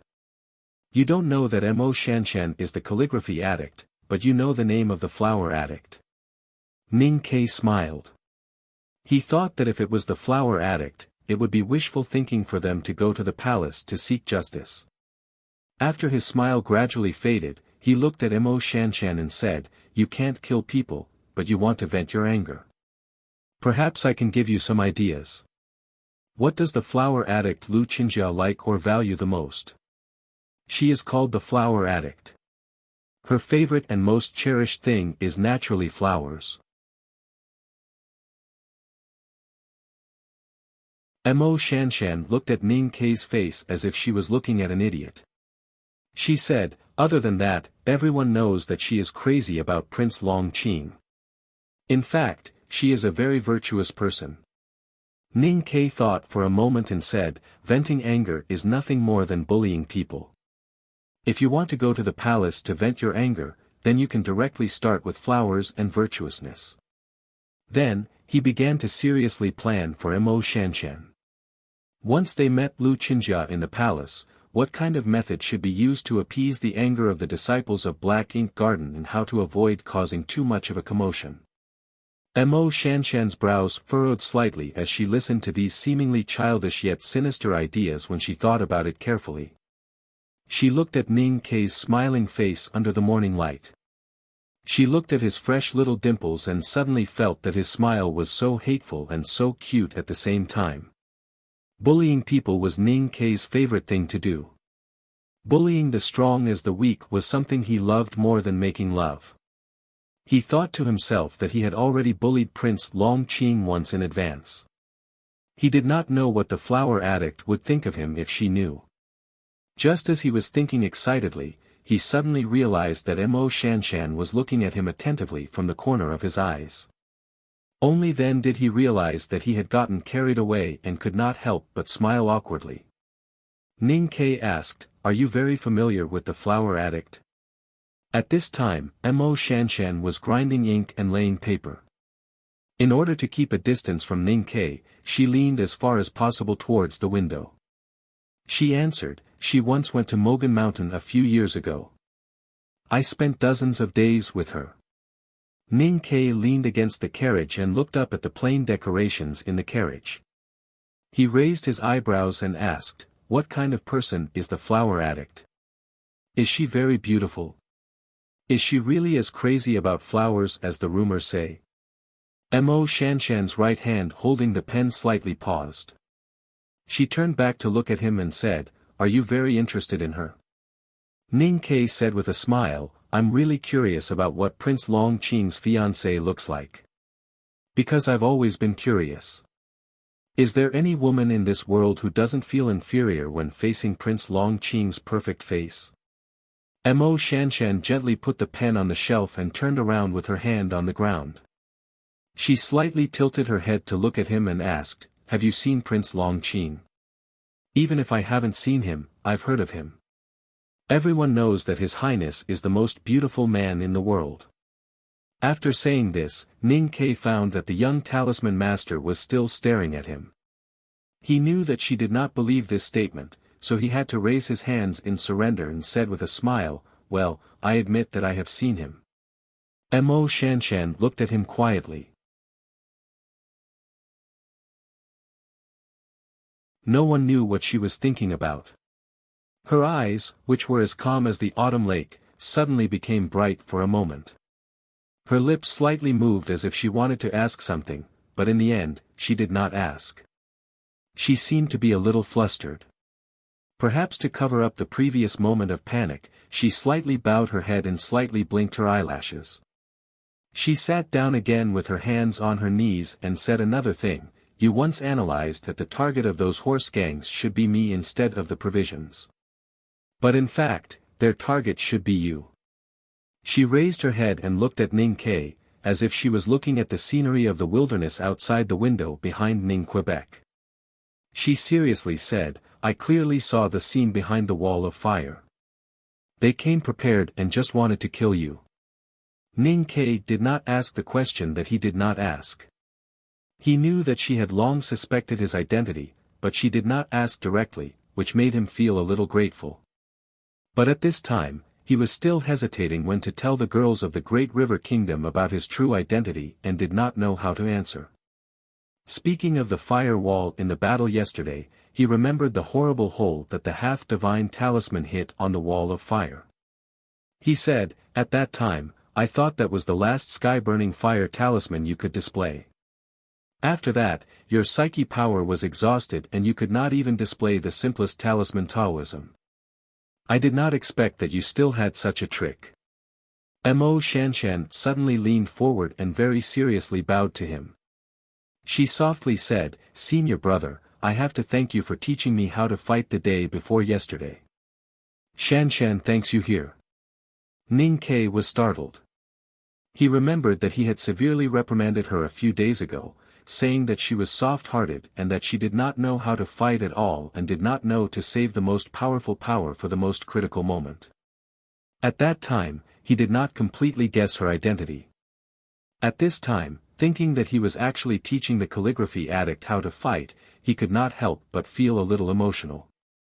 In any case, we could survive because of your half-divine talisman. At that time, he was in a critical situation and did not have a clear feeling about the earth-shattering divine talisman. But after thinking about it carefully last night, he increasingly felt that the girl talisman master opposite him was amazing. It was not a big deal to challenge someone in the 5 states of cultivation. As Chen Pipi said, with his cultivation aptitude, even if he entered the knowing destiny state, he would be the weakest one in the history. If there was no other means, any powerhouse in the see-through state could try to challenge or even kill him. But states were states. Mo Shanshan was obviously still in the see-through state, but she could display the infinitive talisman that only divine talisman masters could display. This fact deeply shocked and puzzled Ning Quebec master Yen Sei concluded that he was a rare genius in talisman Taoism in the world. However, looking at the girl in white who was quietly sitting on her knees in front of him and her beautiful face which was neither angry nor happy, Ning Ke rarely had a lack of confidence. Master, did you choose me because you already knew that the most talented successor of talisman Taoism in the world was taken away by the master of calligrapher? But in this way, I feel very embarrassed. Of course, Mo Shanshan could not guess Ning Ke's psychological activities at this time, and she did not know that he was silently criticizing a respected divine talisman master and feeling sorry for himself. She put her hands together and bowed, asking seriously, Senior brother Zhong. Ning Ke woke up and corrected her seriously, I said, you can call me 13. Mo Shanshan was stunned and felt that this title was a little awkward. After hesitating for a moment, she said bitterly, 13. Senior brother, I want to ask you something. Seeing her serious and solemn, Ning Ke did not know what she wanted to say. He calmed himself down and saluted back, saying, please go ahead. Mo Shanshan said, I have been cultivating talisman Taoism with my master since I was a child. I have been in contact with books and talismans for more than 10 years. I want to ask you to teach me how to fight with me and how to win. Looking at her serious expression, Ning Ke knew that yesterday's battle must have impacted this young talisman master's view of the world. She had been famous for a long time, so she made this request. In terms of cultivation state, he knew that he was mediocre. Compared with his senior brothers and sisters in the back mountain, Prince Long Qing and the young talisman master opposite him, he was not worth mentioning at all. But when it came to fighting, he had been struggling between life and death since he was a child, dancing on the edge of the blade. His whole life was continuous fighting, so he was extremely confident. Fighting is a very simple thing. It is how to make the opponent lose the ability to hurt you under the premise of protecting yourself. So we must first know what kind of strength we have and what kind of strength the enemy has. Ning Ke pointed at the carriage roof above their heads and said, "We must first know how high the roof is from the floor to the roof, and then know how high we are. Only then can we know whether we will hit our head when we stand up. Of course, we may break the roof of the carriage, but I think not many people are willing to use their head to measure the hardness of the roof." It was a very simple language and a very shallow metaphor, but it could be described more clearly than the preparation work before a fight. When Mo Shanshan was thinking, her eyes became more unfocused and indifferent, and no one knew where she was looking. She murmured softly, "How to judge that the opponent has lost the ability to hurt himself?" Ning Ke liked to answer this seemingly stupid but actually very important question. He leaned against the cotton cushion beside the window, raised his hand in the air and answered, "Breaking the arms or legs is the most common way to seriously injure someone. But if you need to make sure that the opponent has lost all the fighting power, remember one sentence: only the dead are safe." Hearing this, Mo Shanshan looked a little confused, as if she didn't understand why Ning Ke always put death at the forefront when it came to fighting. She had been taught by Mr. Mo Chi since she was a child that the fight between cultivators didn't necessarily have to be about life and death. Ning Ke looked at her expression and realized that this calligraphy addict was really a pure white lotus flower born in the ink lake. Before coming to the wilderness, she didn't know the sufferings of the world at all. He couldn't help saying earnestly, "If you cultivate in the ink lake, of course you don't need to think about these problems.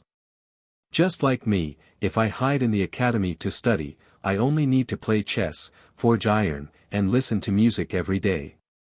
I don't know how happy my life would be. But the world outside the small building is full of wind, frost, snow, and rain. Since you have stepped into it, you have to understand how dangerous it is." Mo Shanshan heard his sincere words and nodded to show that she was enlightened. At the same time, she looked at him gratefully. Unfortunately, her eyes were still so unfocused that Ning Ke couldn't feel her gratitude clearly. 13th brother, if the opponent's strength and state are far beyond yours, how can you defeat him? Hill Master, 13th brother, you can call me by my name. If the ordinary people in the world know this, they will inevitably think that I am too disrespectful. Then please call me younger sister Shanshan. Younger sister Shanshan, the question you asked just now, is basically unsolvable. If anyone can answer this question perfectly, then he will be the most powerful person in the world, because he has ways to defeat those who are more powerful than him. Mo Shanshan frowned slightly. After a long time of silence, she asked seriously, "Senior brother, are you being sarcastic?" Ning Ke looked at her blankly. From the side of the blue lake, he found a fact that made him feel a little uncomfortable. Finally, there was someone in the world who could defeat him countless times. Younger sister, you can think of it as sarcasm. But please don't think too much about it. The sarcasm in my speech is often to deepen the impression of the listener, because this matter is very important. Mo Shanshan nodded and continued to ask, "Then how can we defeat enemies who are far more powerful than us?" Ning Ke answered seriously, "When facing enemies who are far more powerful than us, I insist that we only have one choice."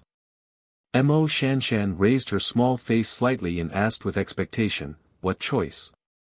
Ning Ke said, "Escape. Don't be speechless. Escape is also a kind of battle. When facing opponents who are far more powerful than us, even if you want to escape, you may not succeed. If you want, I can start teaching you from the beginning of escape." Senior brother, it is indeed a very good character to think about failure before talking about victory. But I still want to learn how to win first. Mo Shanshan sat on a small table by the window, holding an ink brush in her hand, ready to take notes carefully. Ning Ke looked at this scene and could not help but feel a little proud. He could not help but think of last spring, when he was on the horse carriage returning from the wilderness. He used to take down every word of old Master Liu with an ink brush on a piece of paper just like her. He felt a lot of complicated emotions, and after calming down a little, he said seriously, "You are right. Among the younger generation in the world, there are not many people who can surpass you in cultivation state. I believe that in most cases, the opponents you face, like the horse gang yesterday, are far weaker than you." He said seriously, when facing an opponent who is weaker than you can't have sympathy, can't have arrogance, and can't see the opponent as a weak person. Instead, you have to treat the opponent as the most powerful enemy. But you must remember that you can't look down on the opponent in terms of fighting spirit, and you should have a choice in tactics. When facing a strong opponent who is weak, it is like a fierce tiger pouncing on a rabbit. A fierce tiger's full strength does not really transfer all its strength to its palms, and then kill the weak rabbit. Instead, it focuses on the mind, and does not give the weak rabbit any chance to escape. Pouncing on the rabbit and killing it avoids the tiredness of chasing, entanglement, and can save energy. If the tiger appears, even hundreds of rabbits will not dare to move. Mo Shanshan remembered these words, raised her head, looked at him, and asked, "What if two tigers meet?" Ning Ke said, "Pretend to be injured and beg for mercy, saying that I have silently loved you for 10,000 years, and do everything possible to weaken your opponent's will, like beating his mother, killing his family, and slapping his son, and do everything possible to provoke him and make him lose his mind. If you wear shoes, go to the thorny land, if you wear thick clothes, choose the bitter cold land, and do everything possible to create a suitable fighting background for you. If the opponent is strong, you will fight with the tip of your claws, and cut his skin to make him bleed.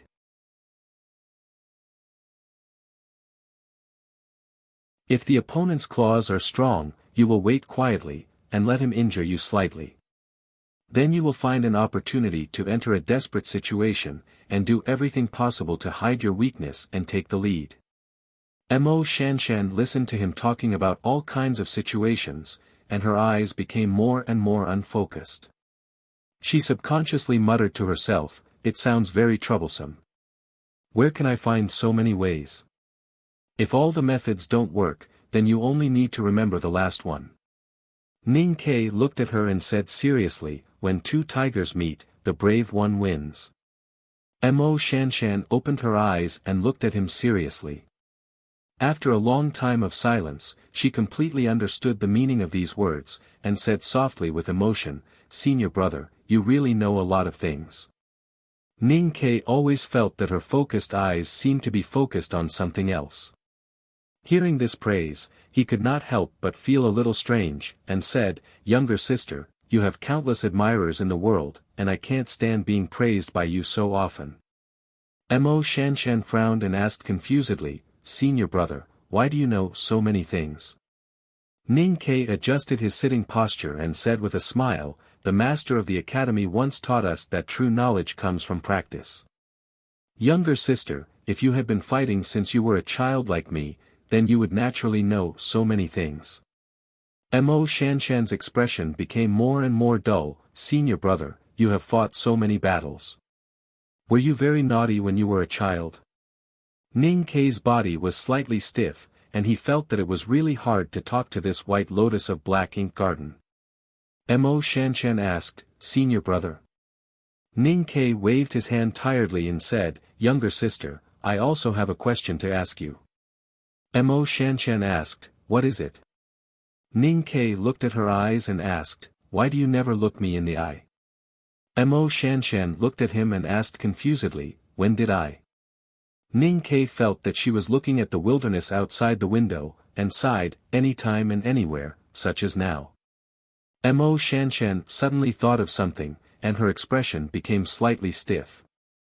After a moment of silence, she explained softly, "I have loved calligraphy since childhood, and I have copied too many calligraphy sections, so my eyes are not very good." Ning Ke slightly opened his mouth, and did not know what to say. Only then did he know that the world-famous calligraphy addict turned out to be short-sighted, and from her eyes, could it be that there was some astigmatism? "I gradually found that I have always had the complex of being at the bottom of a dry well, but my mind has never been clearer in this book, and my plan will not be disturbed by many things."